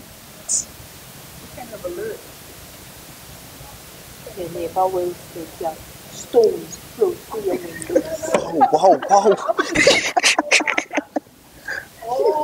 Wow. We're getting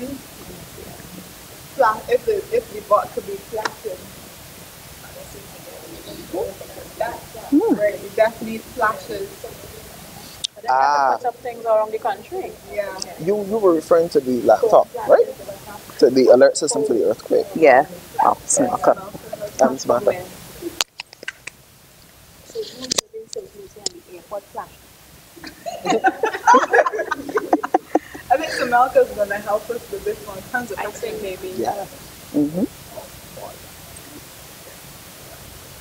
Maybe you could put some on an app so that you could, the deaf will get an app to get vibrate the pillows. Are you excited about the tsunami or what? Right. So I want to answer 2 of the questions. So one, as it relates to the alerting, so the idea given about the light or the vibration, I really like, because currently CAP but I know there are additional capabilities to CAP that we don't use, and our app is only voice, is only sound. So then if maybe we could look at incorporating other ways of the app because apps could do different things on your phone, so it could be able to do the light and the vibration. So that does make a lot of sense, and that is something that I'll note quickly, because that's a good option for going forward. And that wouldn't just be for tsunami, but for all the alerts across the board. And then, yes, the second part is the intensity of a tsunami. So generally, tsunamis are defined because it's displacement of water. So there's an earthquake, and then the water shifts, and that causes a wave. Some can be really high, which would have happened. I think there was the Asia tsunami, which was maybe like over a decade ago, which went really far inland, where we all think about that kind of level of tsunami when we hear tsunami. But there are also tsunamis like this one in the video, where what if we play over the video? It was very small compared to one of the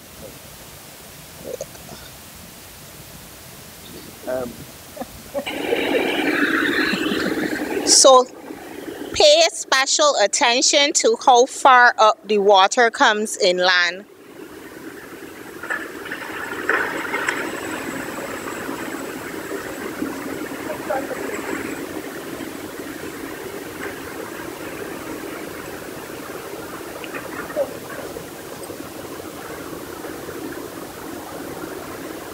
So like if you look carefully, well, I think at one point it shows the water line, so just continue to look.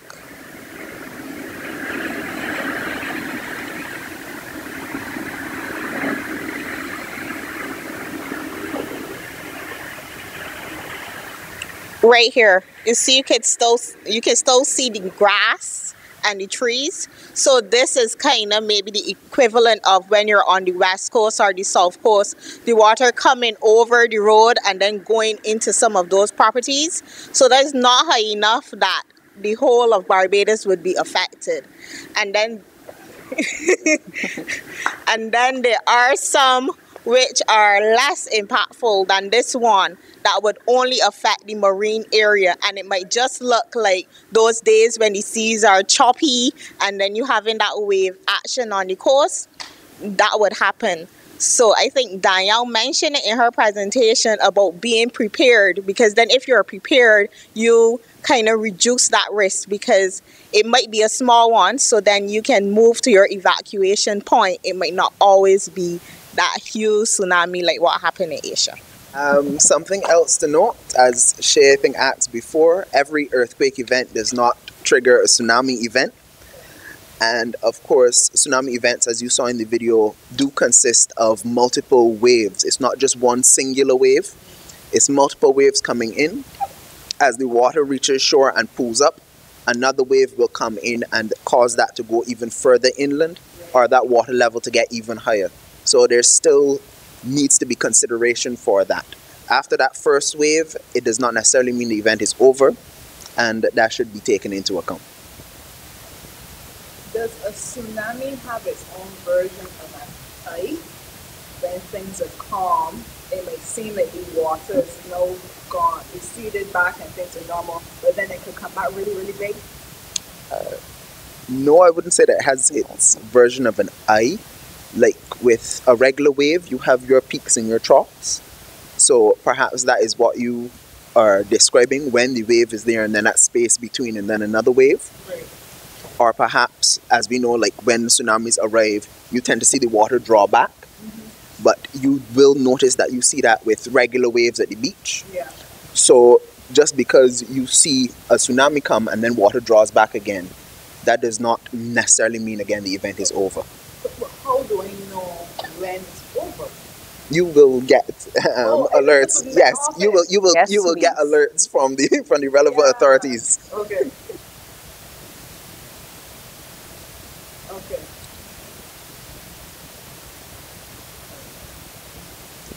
Okay, so next part would be, we talked about our hazards, we went through our levels. What do these alerts look like? So on our website, you will actually see written statements, which is the image on the right hand side. Right, far right. You might see maps, which would tell you the areas specifically where the hazard is occurring. And then you will also see pictures describing said hazard. So I believe this one was dust haze.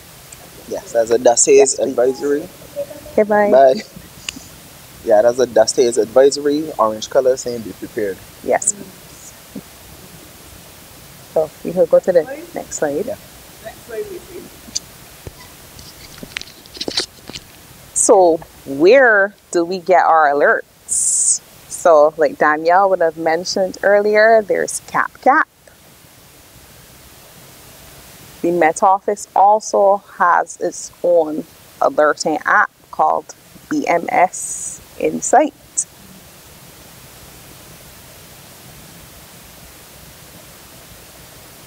And it's available for download in the Google Play Store. It has not been released on Apple as yet, unfortunately. Again, stuff that the office is currently working on getting ratified. I don't know. Would you all ever pair your app with VPN so that it's ever just one app that has a lot of different functionalities? Is that something you guys are able to do as an organization? Well, right now, when we actually prepare an alert, it actually sends it to both the CAP app and BMS Insight. Right. Okay.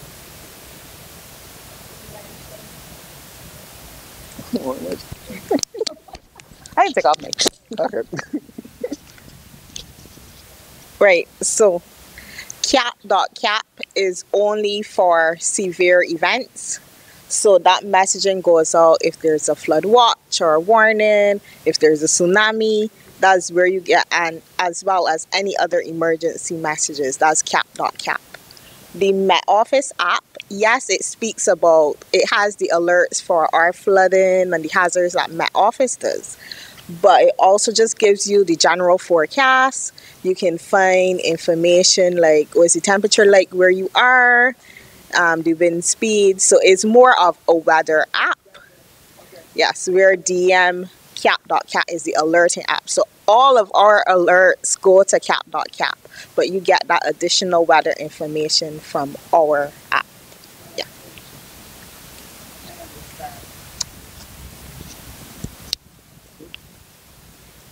And then you can also visit our website, barbadosweather.org, and see our forecasts, our alerts. There's another slide, yes? I think so. There was another Is there one more slide, right? Okay. Or is that a question slide? It's a question one. It might be the question. Carry on. Yeah, this is where you can access all of our alerts in addition to our CAP app and BMS Insights. So I believe there is. Oh, it's questions. That is the question slide. Yeah. So here you can see this is the Met Office's website. This is a live stream. So currently, right now, we have some bulletins out. There is an active weather bulletin. So by clicking on the actual text itself, it will bring up the bulletin. Currently, there's a weather information statement. This is the third one for an area of low pressure to the east of Barbados. The issue date will be found beneath it. And then, as you can see, the relevant information. Importantly to note, for right now, there are no watches or warnings in effect for this system. However, the BMS will continue, the Met Office, will continue to monitor it closely. If you could come out and then click on the image. Right. Similarly, you will see an image graphic that shows you the current position at the time. Right. The current position at the time. and then the projected possible track as we monitor it. Again, Barbados circled in blue. All right, thank you, Samaka. And then you can see here, excessive rainfall is currently in yellow, advising the public to be aware. If you click now onto any of the, yes, ads will come up unfortunately, but when you click on any of the, well, any of the types of weather, right, if you click on any of the types of weather, you will see a 5-day forecast for Barbados come up.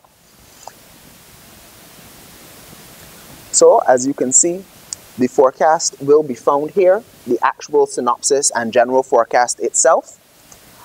The reason that on the main page you were seeing excessive rainfall in yellow is because of we are expecting some on Tuesday and Tuesday night.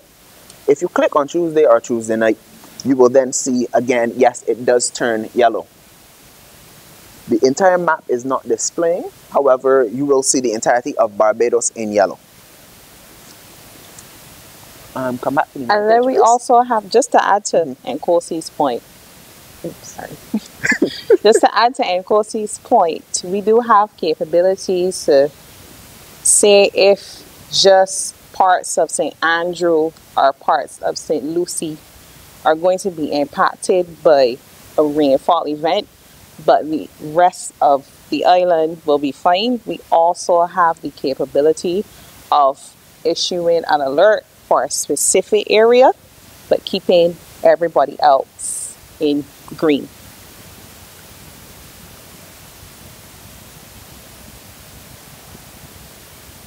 Okay. Right, so that is pretty much it. That is where you will find your bulletins, your alerts, your general weather forecasts along this top bar in black. You also have drop downs which will allow you to get to the forecast. Of main importance to you, I believe, would be weather. If you could click on that for me. Right, you will see the drop down for weather, and these rainfall forecasts, wind forecasts, marine, dust haze, etc. will carry you to the same place as these. You can also see the general long form forecast and discussion if you were to click on Barbados weather discussion from that weather drop down. Yes, Barbados weather discussion. If you were to click on that, you would see a more detailed and laid out forecast for Barbados and the Eastern Caribbean. Anything else you want to add? I don't think so. Ms. Jackman would like to add something. Oh. Well, just hint at a question. So we spoke about, we were talking about the impacts of hurricanes and tropical storms, and that's not on the website here. I don't see storm or hurricane. Can you explain why that's not so, and then where you would find information on that? Okay, so storms or hurricanes was the question. Why is there nothing specifically about storms or hurricanes? Well, as we would have gone through in the presentation, the forecast is focusing mainly on impacts. So you don't necessarily need a storm or a hurricane. A tropical wave can generate rainfall and so on. Sometimes you have low-level surges of wind that will come across that could cause the level to go up, the color, sorry, and the alert level to go up to yellow for be aware. However, if you could click on the excessive rainfall.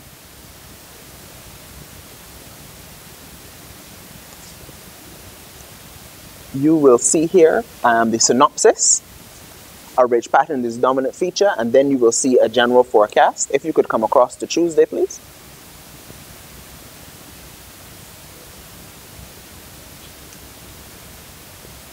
The arrow at the bottom. Right. However, when you do come across this Tuesday, you will see the area of low pressure will be approaching the island. So this is the same area of low pressure that we will be referencing in the bulletin. So in the case of now a storm or hurricane, that same feature will be identified within the synopsis. Also, if you could come to weather, black bar at the top, and then come down to Barbados weather discussion. No, all I wanted to point out was here at the top, under special features, you will see the current location of any tropical waves or hurricanes that the BMS would currently be tracking. I mean, just to add to Nkosi's point, so in the event, unfortunate event that we may be impacted directly by a tropical storm or a hurricane, if you go to the wind forecast, or you could go back on the main page.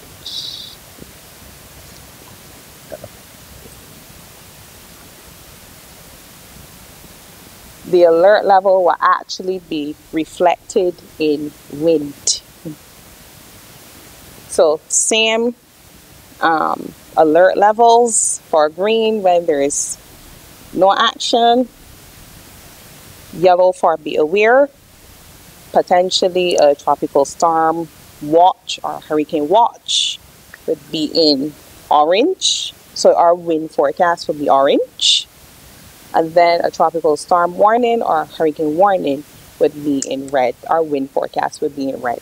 And of course, the full layout of any watches and warnings would be under bulletins to the right of the screen. Right? Yeah, right of the screen. Okay, that's it. Any questions?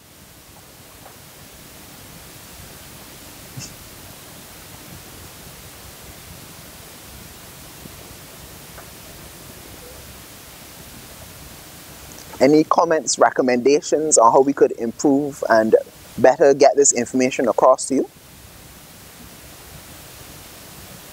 We good. Okay. All right, thank you for having us.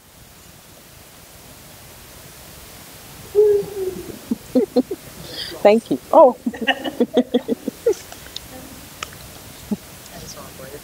Oh.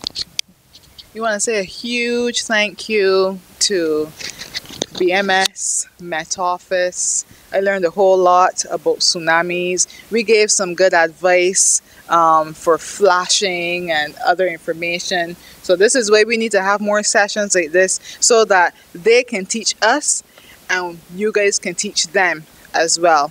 So we want to give a big thank you for coming out and being here and part of this workshop today. And we are going to actually be moving right now into the very last segment for today, which is going to be presented by Enya. You all know Enya is part of DHP, but she also works with another organization called the Duke of Edinburgh International Award. And they're going to do the very last part of today's workshop. And you guys have to get involved. You have to get your hands dirty. So I hope you're really ready for that. But again, a big thank you to the Met Office. We welcome you to stay behind for the rest of the workshop today and interact with us afterward. Yeah? Thank you. All right. You could just rest a quick there.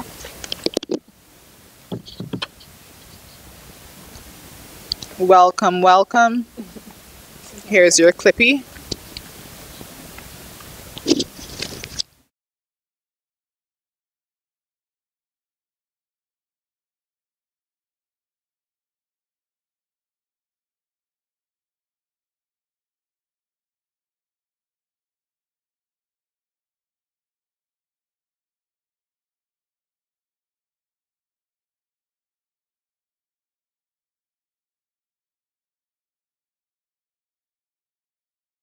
Hi everybody, I am so happy to be your teacher today, well facilitator, not actual teacher. This last segment of the workshop, we are going to be looking at what to pack if you have to go to a shelter.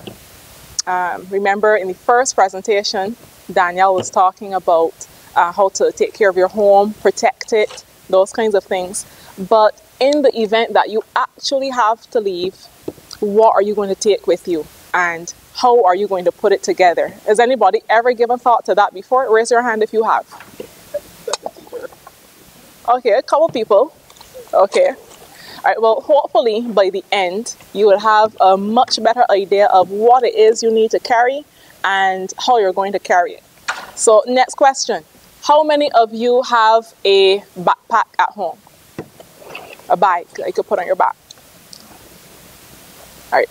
Almost everybody, not everybody. Okay, thanks. Right, how many of you have a bag this size? Anybody? Oh, 2, 3. Okay. Okay.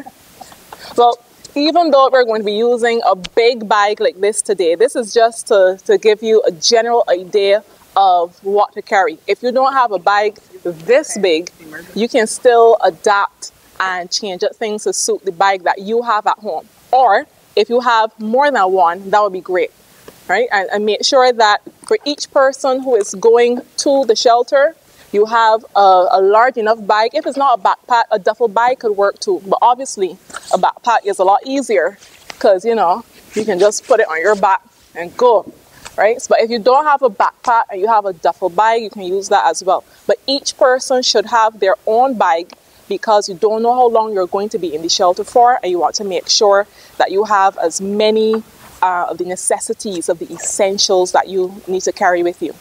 Right, so she made a few points, and this is Danielle who presented first. She was talking about you're going someplace where you don't know anybody, people from all walks of life.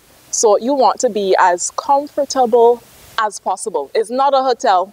It is not Hilton. It is not Sandy Lane. It's not your house. But you still want to have a certain measure of comfort, knowing that you have the basics, right? So I have my... I don't want to say my assistant, my colleague here, Fabian, who's with me from Fabian, I go way back. We went to school together. Can you believe that? All right. So first up, we have the bottom part of the bag. Is that the best part we should start with? Okay. All right. I'm going to unzip here. I'm going to hold it up for you in a sec so you can see. It is sticking. All right. This one is sticking. All right, cool. All right. So in the bottom of the bag, you want to put anything that could get crushed, anything that, you know, is not going to break if it has some weight on it. So what can you think of that should go in the bottom? Something that may be soft enough to get things put on it. What can you think of? Anybody? Huh? The hard thing at the bottom. The hard thing. You could put something hard, yes, but actually we kind of want something soft. Yeah, so we are going to get, I got this bag here. Clothes. Clothes, yes. Yeah. Yes, your clothes. Sheets, correct. The winter coat. Winter coat? Your raincoat, sorry, your raincoat. Oh, okay, right. Now, why do you think I have them in a bag? To protect it. Correct. Exactly. So I have some clothes in here. I have extra pants. And you don't want to carry your whole wardrobe. You don't know how long you're going to be there for, but you know, you're not going to smell musty. But you know, just 2 pants, 3 shirts, that kind of thing. Some underwear. And that's about it. You're not carrying your Sunday frock. You're not carrying your best dress, all right? Just comfortable, long pants, something that's going to make you feel at ease. So that goes at the bottom, all right?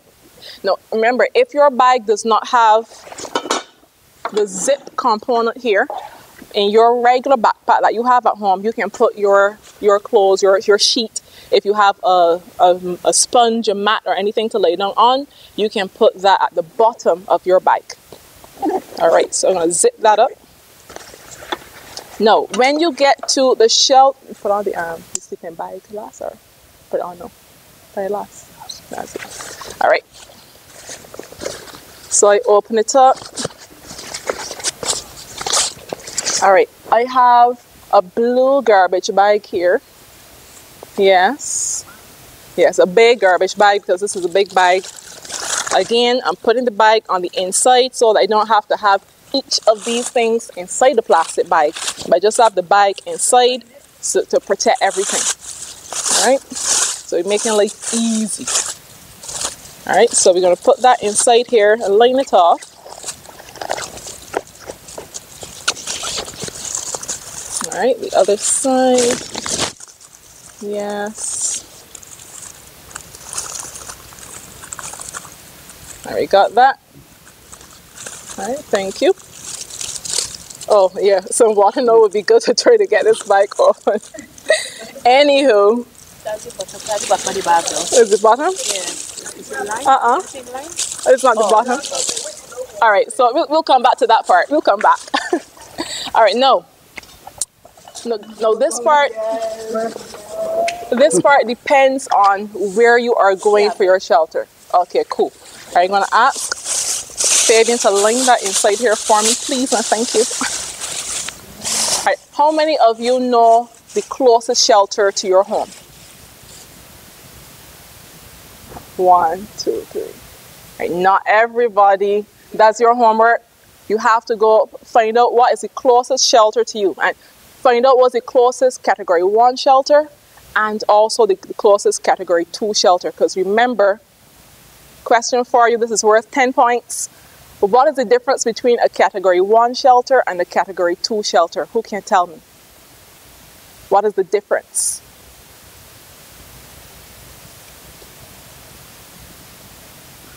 Not all at once. Take time.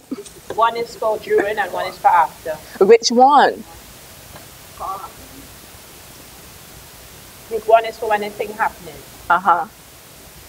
And 2 is for after. When it's over. Correct. If it's still in good condition. Very good. Right. Give yourself a round of applause. Very good. All right. So depending on what shelter is closest to you, it might be a smaller one. It might be a larger one where afterwards you could go outdoors and set up a little campfire so you can get something hot in your stomach, because you can't live off of, biscuits the whole time. You probably could to a certain extent, but you still want something hot. So we have our pot. Anybody ever cooked outdoors on their own DIY fire, DIY stove? Yeah. All right, a few people. All right, good. But unfortunately, we're not in a setting where we can show you how to do the fire. But we have the pot. Now, when we put some of these foodstuffs in here, this is going to make the pot heavy for sure. So you want to, when we're finished, we're going to keep the pot in the middle of the bag so that it helps to keep the weight evenly distributed. All right, so some items that we are going to be carrying with us to the shelter. We have corned beef. We have luncheon meat. We have some peanut butter.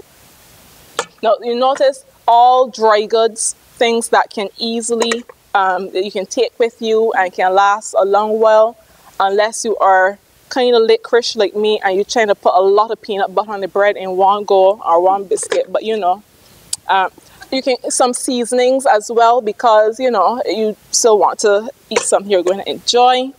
We have hot dogs, yeah, standard. We have tuna and sardine, the usual. All right, I hope you can see. So this is how it's looking, right? Just packing them all inside there. We have, what's this? Oh, more luncheon meat. Of course, Caribbean people, we must have our tea. This is Swiss Miss, but close enough, right? In terms of the actual cooking items, you can bring a little pasta, chow mein, rice, some peas, because you still want to be getting your nutrients, so things that will give you your proteins, because I don't think that you'll be able to bake a chicken in the shelter, but you can have these things with you. All right, so make sure that you're still getting some of the nutrients that you need to get. So you have your peas, your pasta or rice. I'm not going to put every single thing. All right, so now, oh, okay. All right, so we got it nice and wide. Oh, accessible, easy to get. Question. Oh. We come into that. We come into that. Yeah? All right, so I'll put this in.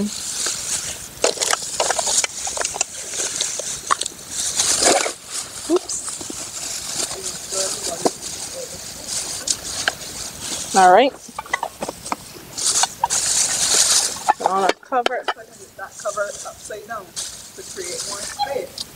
Not necessarily. It depends on how packly tight the pot is. Because right now it's actually pretty packed, so if we put it upside down, it's not going to sit down properly. Yeah. But because even though it has the handle, even though it has the handle at the top, all of this is still flat surface to rest things on.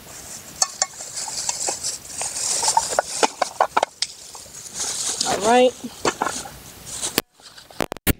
So someone was asking about the toothbrush and so forth. All right, so you're going to hear that one next now, right? Okay. No. Please pay careful attention. You don't want to bring anything this big to the shelter if you can avoid it. If you can pour off some of this, I mean, it's a disaster situation, so you might not be thinking readily, but at the same time, you don't want to have a lot of bulky things to carry with you. It's going to add more weight to the bag. It's going to add more weight to the bag, and then it's just going to be cumbersome having to deal with something like this. So if you can have a smaller size, that would be a whole lot better. So you have your toiletries, your cosmetics, you have your mouthwash, you have your deodorant, you have your cream, your Vaseline. Citronella for the mosquitoes. Yes, your spray, insect repellent, your powder, your toothpaste, your soap, alcohol, hand sanitizer.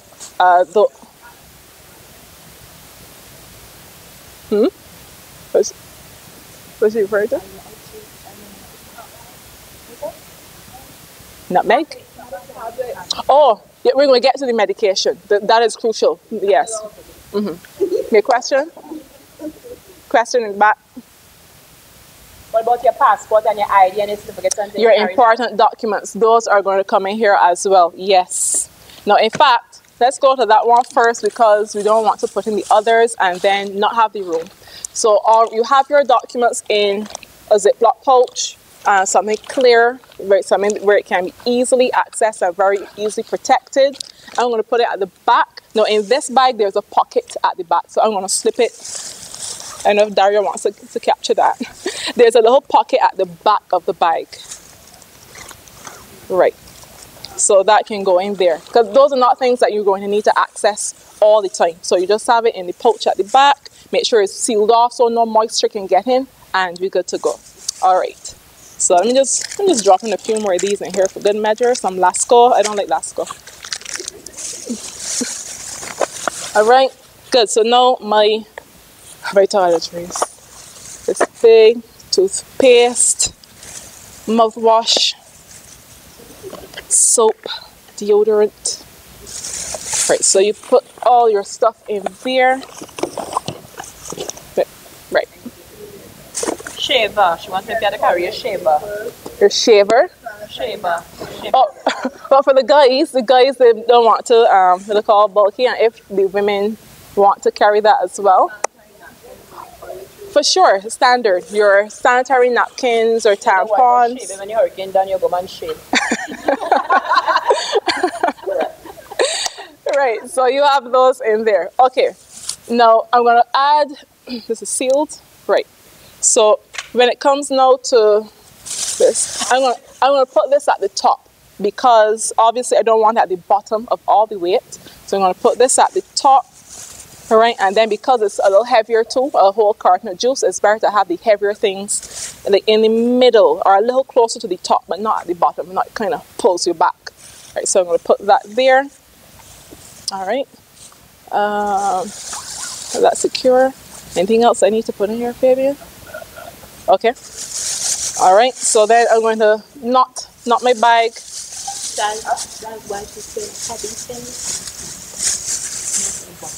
All right, so I'm going to knot my bag. Yes, and I still have a little room at the top to add in anything extra if I need to. Okay. All right, now this bag is getting pretty heavy. That's why we don't want to. Before the hurricane get married. In fact, Angelico. All right, so come and lift up the bag. Come. Come, just to get a feel for it. So lift it up. All right, by yourself. Right, but I'm going to still get somebody a couple people to try it on though, so you can get a feel for it. All right, now we have.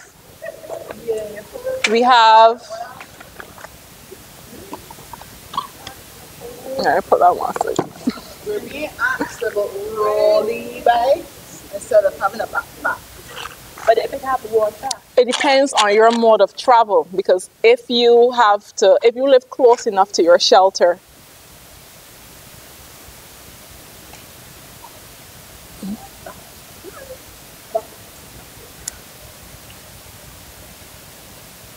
rope. What that? Maybe rope. Oh, what the rope is for? Rope, honestly, rope is just something really good to have. Which one is the climb? Climb? No. Well, you might be walking. Yes. You might be walking along a certain area that, depending on what time of day, and is a dark area. You have your flashlights, but you may have small children, and you're not going to leash the children, but everybody can hold on to the rope to make sure that you don't get lost, you don't trip up. So the rope, you can be practical and creative, but you can do several things with the rope. So the rope is always good to have. Rope, well, you have flashlight, standard. One thing that's interesting about using the rope is, let's say you were carrying the bag and whoop, your handle pops. Your rope can come in handy to create a lasso of sorts that you can use to carry your bag just in case. So it's always good to have something as a backup. And I have also used rope to tie the sole of my shoe back onto my shoe. while doing a hike, the sole of my shoe came off completely. I didn't have super glue, but I used the rope, and the rope saved me to help me finish off my hike. Okay, good. So I'm going to put these. Or you could tape it. So we should have tape. Yes, you can have tape as well. Question. Yes. The cutlery, unfortunately, we don't have any proper plate supports. So you know what? I'm going to use this to demonstrate a plate. Now, the cutlery and the... If you're going to be frying fish down in the shelter. No, just pretend is a plate. Right, so I put in my essentials. Let me not get carried away. I have my essentials. So I have my rope. I have my flashlight, extra batteries. Now we spoke about candles and not really using candles so much, but if needed, if you do have the candles, if you're going to be lighting the fire on the outside and you don't have the automatic lighter or the outdoor stove, your matches will still come in handy. Right, put that there. Question in the back. Do you want to know if you're supposed to put the medicine in the Ziploc bag? Yes, you bet. Yes, but we're not putting in the medicine yet, not yet. If you have to carry an axe. An axe? Yeah. Oh, I mean a cutlass?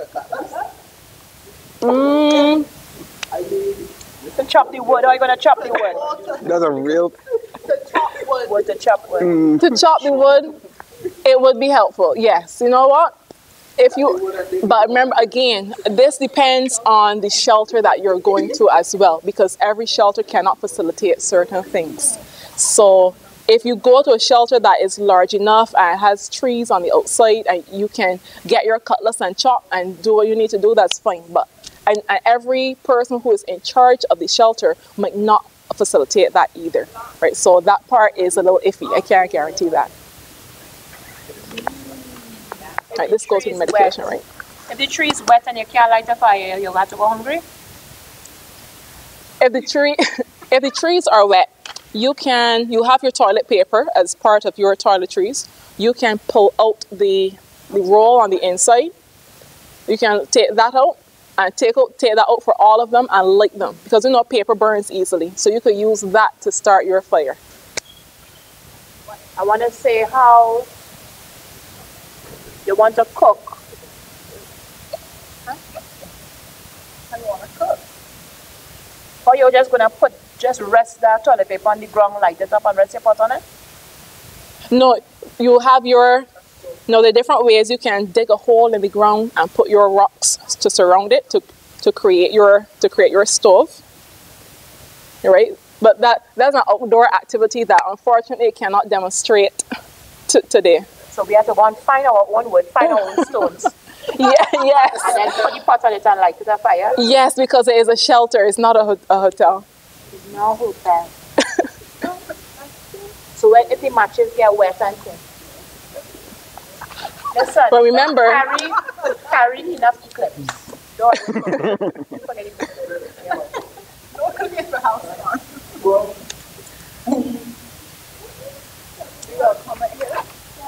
Oh. Pardon? It's a school. You're not paying attention or what? Right, you don't have to do your business in the bush. There are bathrooms. Hello.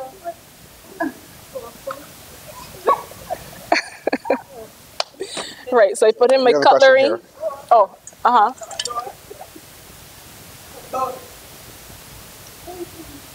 Bug spray? If it have outlets to plug in for the gas. What do you think when you're going up with? Oh, that's a plug. But you mean like a vape? A vape mat? No, ain't like a plug-in. A plug-in stove. Oh, you could use the thing to light. Oh, the citronella. Yeah. Like an incense. Or you Yeah. show them the Vaseline that was citronella based. Oh, but that's at the bottom. I don't know where that. But remember, you can carry in your essentials. You can carry the cream. You carry your insect repellent. You carry all of those things. And even if you want to carry some mop, and if you go, there are mosquitoes in the shelter, and you want to keep them off. Or if you see something, Carry a net. This one take put it in the bag and tuck it at the side because you don't want it to mess anything inside there. The first aid kit there. Right. Good. So now we get to the flap at the top. No. Hand up at the back, Alicia. Oh. If somebody have diabetes, they'll carry the poking thing in the bag. Yes. I resist it for this one. Sorry. All right. Now, in the flap of this bag. So in the flap of the compartment of the flap of the bag, this is where you're going to put your medication. Why do you think you're putting your medication up here? And question, why do you think you're putting the medication up here? Because then if you dig it, you'll have to dig too far down. Exactly. Easy to access. Boom, take it out, and that's it. So you have your medication. Does everybody have a first aid kit at home? Your own personal first aid kit? No? But you can make one. You could buy one already ready done, ready prepared. Or if you want, you can Google it and put together. The first aid kit, please. All right. You get your bandages. So you have your plasters, you have your gloves. Oops. You have your gloves. You have some antiseptic. You have the swabs to apply. All right, that's stuck down there. Can't get that out. Yeah. Oops. Plenty bandages. Plenty bandages. You have your. See the right stick. Right. Now this is for when if they get caught outdoors. If by chance there's a blackout and you need a light, you can always break this here. They will create an emergency light for you to access if need be. If your flashlight runs out of batteries and there's no light, you can always use one of these here. But the average first aid kit doesn't have this though. Just let you know. More bandages. The cotton swabs are, oh, there we go. This swabs to apply ointment, bandage tape, all right, pads for if you're bleeding, all right, gauze wraps. So all of that is inside here. All right, so you want to make sure you have a well put together, a well stocked first aid kit. Now, beyond what you're seeing here, this is your personal first aid kit. So if there are any items that you personally will need, if you have need for an EpiPen, if you have allergies, if you have personal medications that you have to use, all that would be going into your personal first aid kit and make sure that it's readily accessible should the need arise. Right, so your kit is in here, your personal medication, your EpiPen, all of that is in here. Easy to access. All right. Not yet. We're not quite done. All right. So we're going to zip that up. All right. Draw the string. Put it down. Right. And then clip it. Right. Clip, not zip. No. When you get to the shelter, you're sleeping on the ground, yes? Hopefully you have a sleeping bag, a sleeping mat, a yoga mat, something that you use for exercising.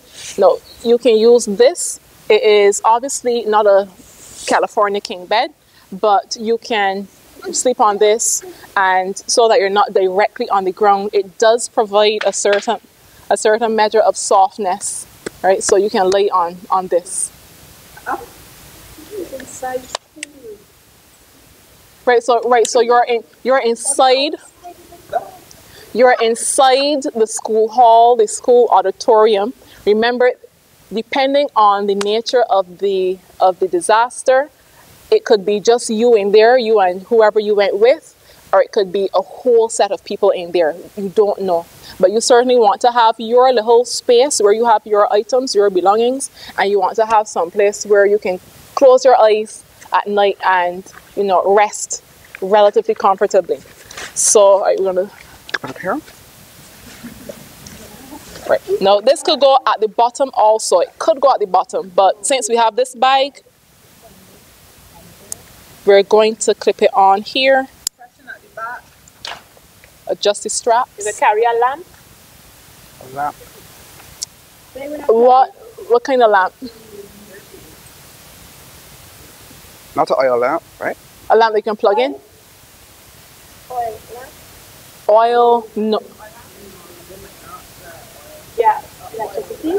Yes, electricity, yes. But how big is this lamp? You can... Small one. Very, very small, very compact.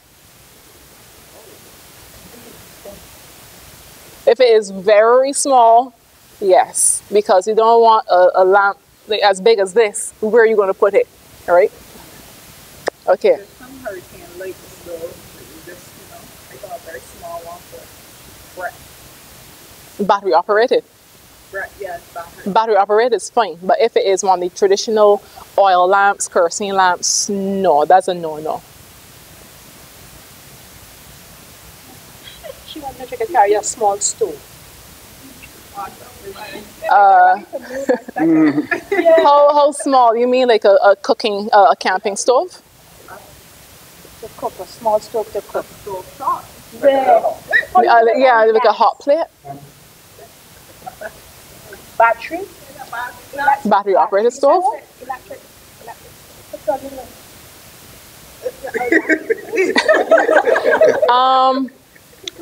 And the thing about, I think that is at the discretion of the person who is in charge of the shelter.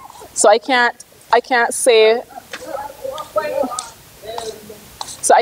with any certainty if you would be allowed to use it. You could take it, but you might not be allowed to use it, because if it poses a fire hazard, then that's going to be an issue.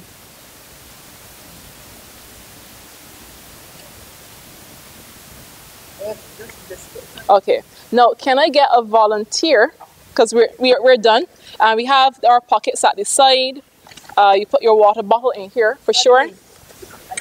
Any extra knickknacks can go in the pocket at the side, and you have your essentials. Yeah, that's fine. That's fine.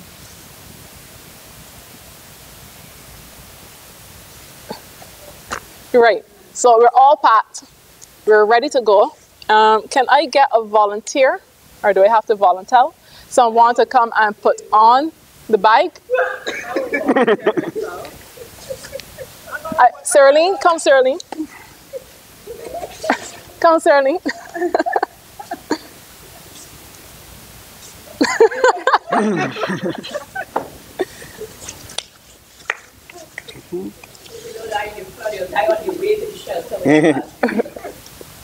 Okay. All right. Ready?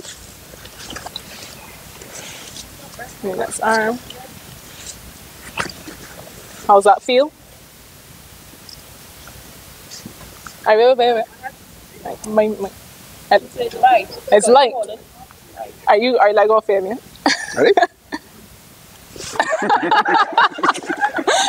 All right, hold on. All right, no. If you have the larger bag, you see this part here at the bottom, this will offer you some stability. So let me come in front here.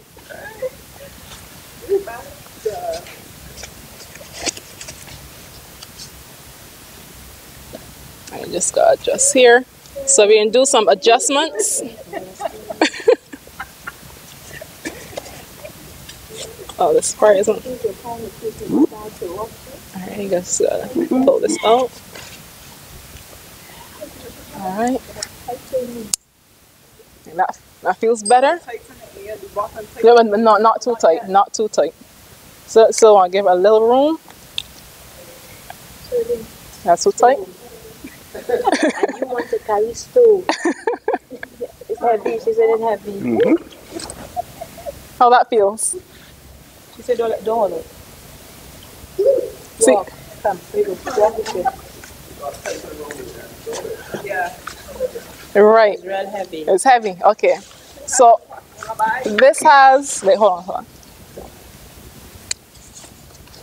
For your bike, whatever bike you. Cut it half. But then you can't carry everything. But that's the problem. But for your bike, what bike you have, you might not have all of these straps and cables and so on, but you just make sure that the straps of your bike are adjusted accordingly. Right. Let me try to see. Oh, you? I can hold heavy things. Not too heavy. Okay, all right. I will tell you if it's heavy now. Two bikes. Okay. But, oh, okay, you can do that too. Mm-hmm.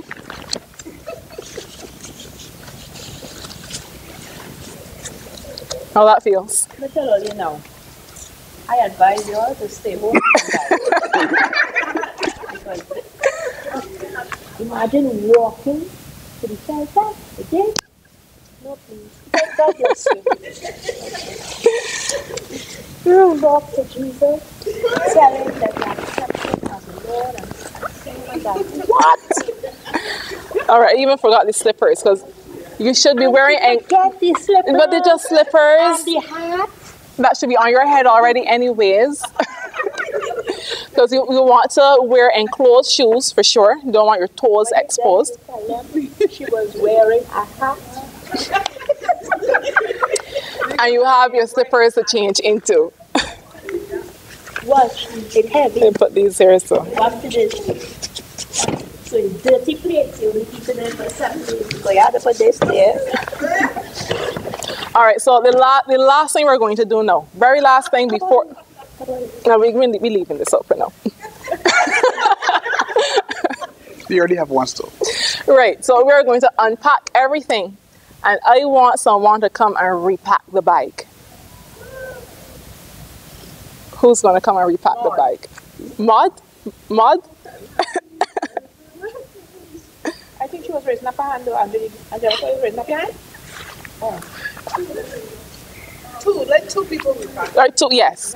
So, Halcyon, then she will come. All right, Halcyon, all right, pick a partner.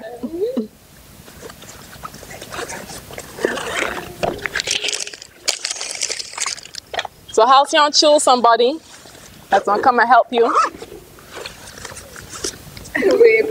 Wave me, all right, nice. Good stuff. So we're gonna just get everything back out. Locally, you can get them from the scout shop.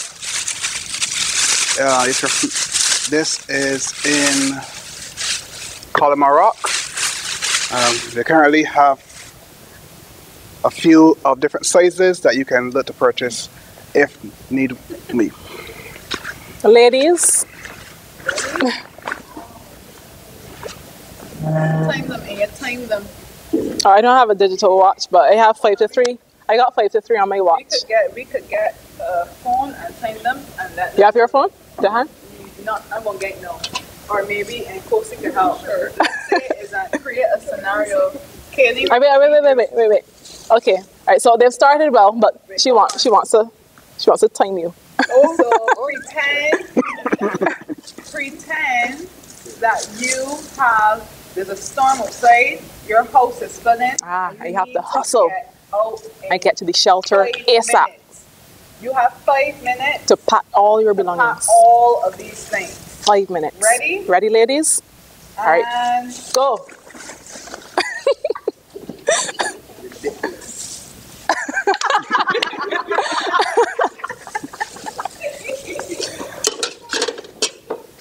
All right, she has the items in the pot. This is giving me run for your money vibes. Run for your money. Yeah. So the items, she's putting the dry goods in the pot. Yes. Yes. All right. Halcyon has the bag, the plastic bag. She's lining the bag. All right. They got the pot with the goods. They're trying to get it in. All right. Ladies, we're going good on time. We're going good. All right. She's covering the pot.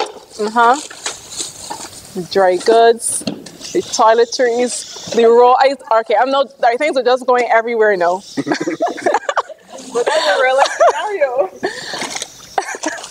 Kaylene is giving us some sound effects. All right, see water. All right. Okay. All right. All right. Oh. Okay, she got the documents and she put it in the right pocket. Right, hold on. Yes, she got it in the right pocket. Very good. She got it in the right pocket. She got the toiletries. The house flooding. The toiletries. All right, okay, that ideally should be in a separate plastic bag so it doesn't leak and spill what's inside the big garbage bag. No, I see they don't have the medication in the top flap though. They don't have the medication in the top. Okay, all right.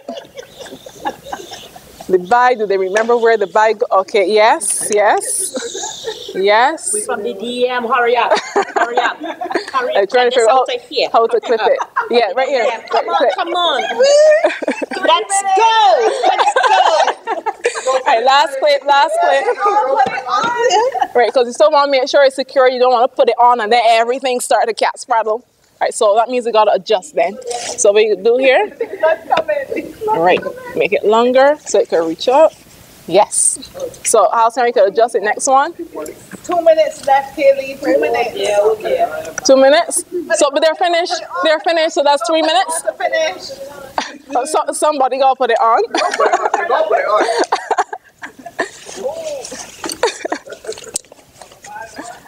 Yay! Woo!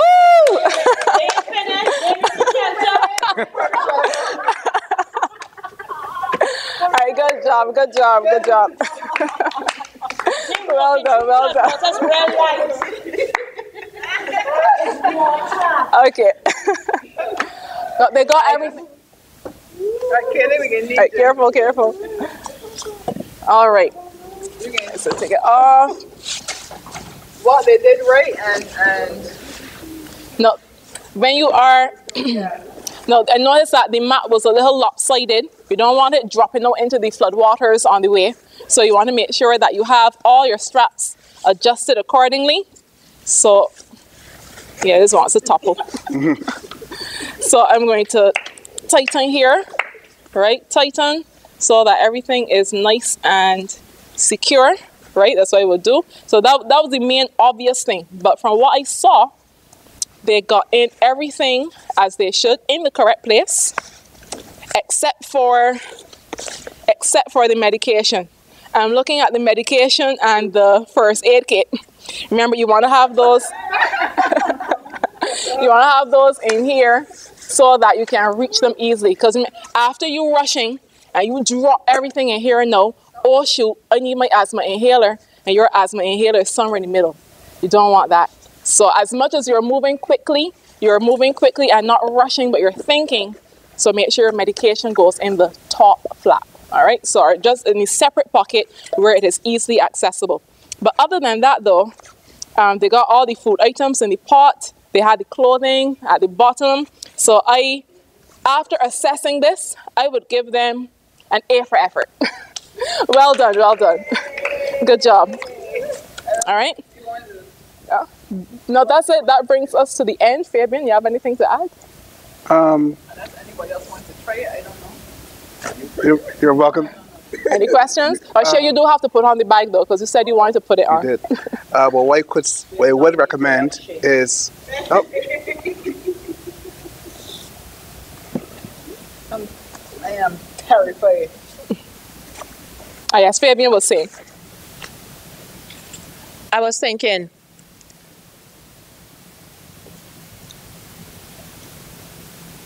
what do you think the deaf would need to grab an emergency? What do you think the deaf would need? What's your thoughts on it?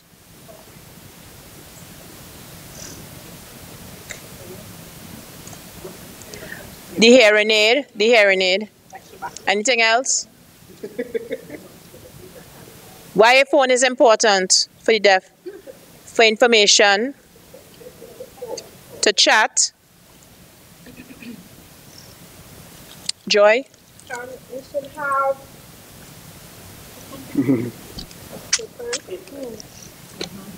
paper.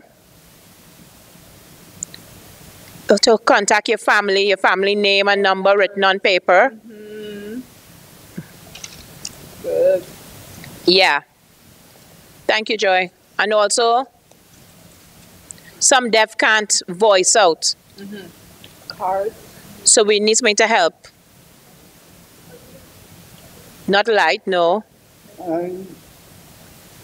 Whistle. Deaf should carry a whistle to be able to blow so that somebody could come and help. They would hear the whistle and they would come to help. If you have your phone and you have a light in your phone as well, or your flashlight, because they might blow it and they still can't find you. You might have, some whistles have a light on it, so by the time you're blowing, it will light up and be flashing. It would also be important for deaf persons to carry this vest. Reflective vest. Thank you, love.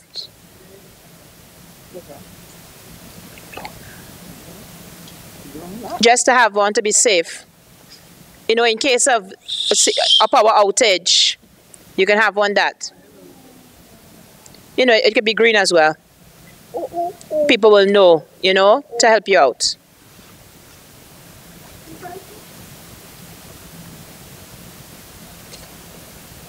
Oh, Alicia is saying also bring pictures of your family members with you so you could ask, you know, if you've seen this person, if you've seen that person. Yeah. Anything else for deaf?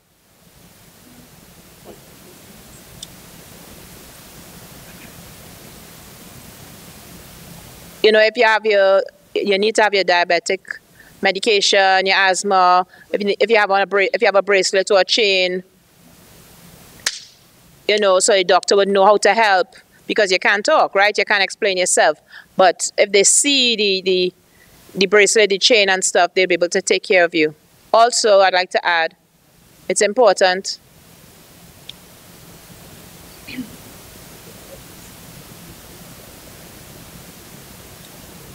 you know, they would know that something to show that you're deaf, and they would know your name and how to be able to help you.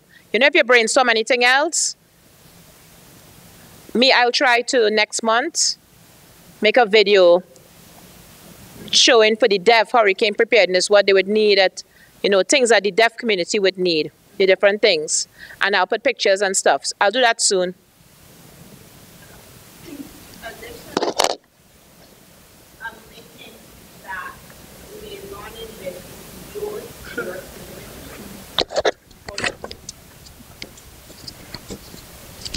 So I was saying, liaisoning with the DEOs or DEM in your community so that the shelter closest to you knows that there's a deaf person in the community, and in the event that you need to come, they have certain measures in place so that it wouldn't be lost on the end of the shelter wardens or on the end of you.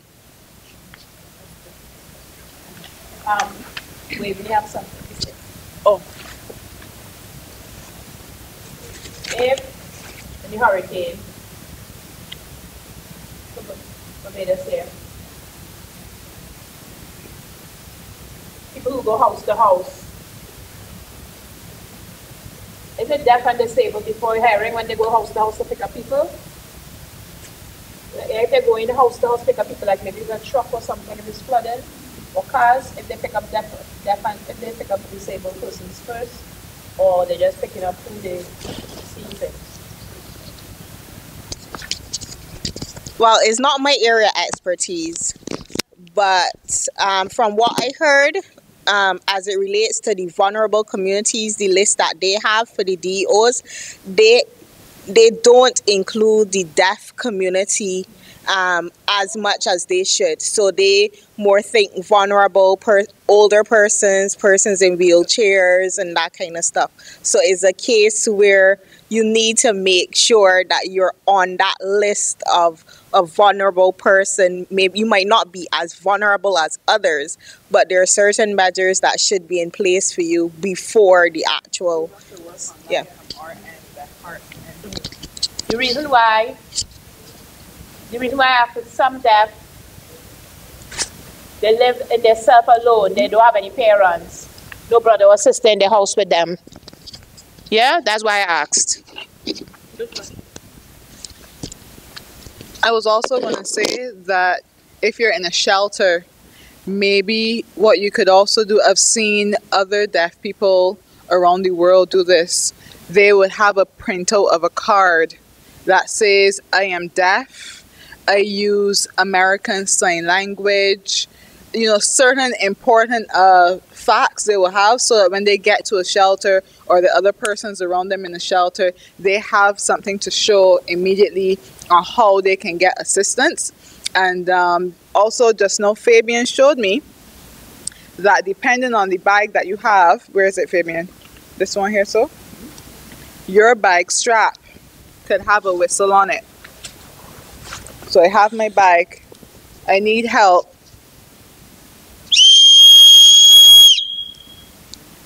It's right here. On you got that? You all got that, right? Great. So depending on the bag you have, there are different built-in mechanisms that could help everybody while you're evacuating, while you're in a situation where you need to get some assistance, and you don't have to try and take this off and look for your phone and all that stuff, right? Yes, okay. Dario. Also,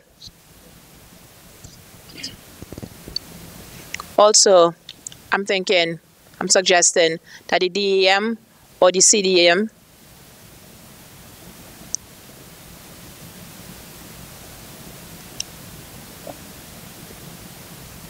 if a deaf or the hard of hearing person need help, they wouldn't be in a long line with all the other people, there would be easy access, and maybe an interpreter or something there so that it could have a big sign so that the deaf person could go up, deaf persons, so the deaf would know and they could go up and get easy access and easy help, Deaf could line up on that side. Yeah, so they have an interpreter there, so be smooth, because the deaf will be like, what's happening, what's going on? Could somebody tell me about it? So it will give the deaf and hard and hearing persons, their own kind of line, yeah, so that they will be comfortable and be able to get the information readily.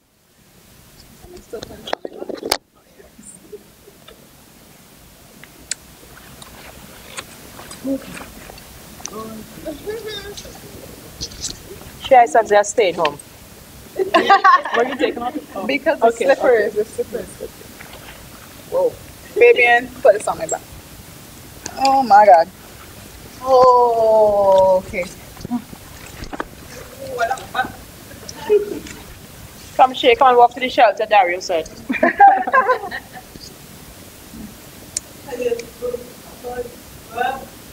walk like a robot.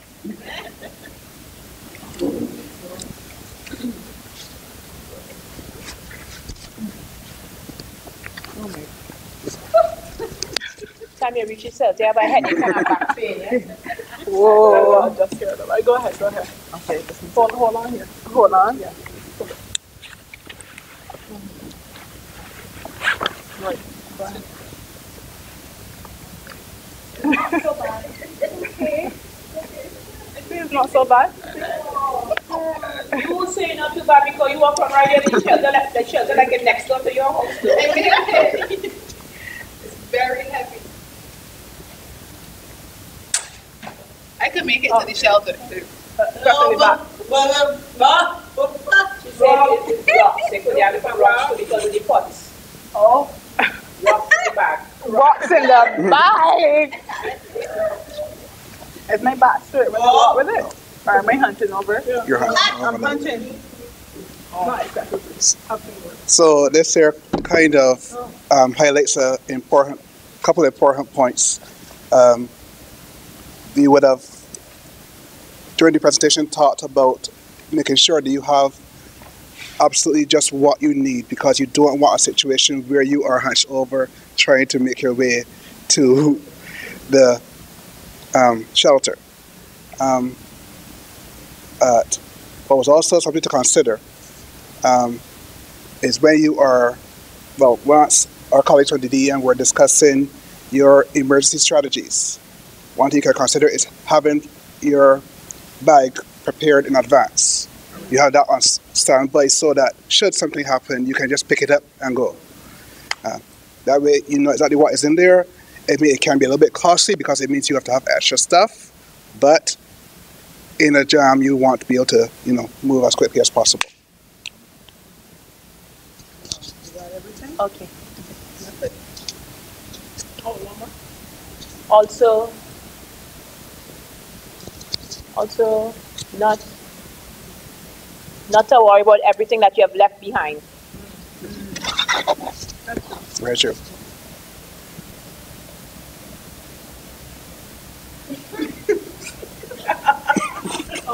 One She's thing. saying, oh, my shoes, they're floating away in the water. One thing that I forgot to add was you could put it at the top if there's any space left back, space for any card games, books, board games, anything like that, because you're in an unfamiliar environment, you don't have your things with you, you want to keep yourself occupied, you might be feeling a bit distressed, but you have some games to occupy your mind, occupy the children, and to help you pass the time, because you might not even be sure how long you're going to stay in the shelter. So have some activities, Sudoku and crosswords, to help occupy your mind and occupy your time. Yeah. All right, thank you very much. And a big thank you coming out from the Deaf Heart Project to all of the presenters today. This was a seriously informative, fun and engaging workshop. I learned a lot. I hope you all did too. I mean, Waveney, Halcyon, y'all did an amazing job in 3 minutes, so well done. At this point in time, I want to also thank Dario and Joy for really capturing this, because the great thing about today's session is that it was video recorded. So now you all are going to always have access to be able to go back and rewatch this. We'll be able to share it with all the others who couldn't make it today for all the various reasons that we know. But everybody will be able to access this at some point in time. Really get your preparedness strategies together. We do have some information for everyone to leave here with today. So Alicia from Deaf Heart Project, we know we have another Alicia in the group too, but Alicia is going to hand you guys with this information. Keep this information. Don't forget what you learned today. Start packing your supplies from now. The next time you go to the supermarket, if you could buy an extra tuna, an extra tin of hot dogs, and just start putting it aside and building your inventory. You might have a bag at home that's already sturdy enough. Just look around your home and see what you have that you can start using. We want to make sure that the next time that there is a system coming, that we are not in the same position as when Brett was coming and we were all scampering. So this is why we made sure to answer the call when y'all said we need to have another session. This is what this workshop today was all about. So let's make sure we use this information and get ourselves ready. So once again, thank you all for dedicating so much of your time coming today. Thanks to our facilitators for making the time and putting together their presentations. I know it was a lot of work and I appreciate that. But right now we're going to just have some really light refreshments, very light. And yeah, just spend some time fellowship, intermingling and interacting with each other. It's been a while since I saw some of you. So thank you all. Happy Saturday and have a great weekend, everybody. Take care. Thank you.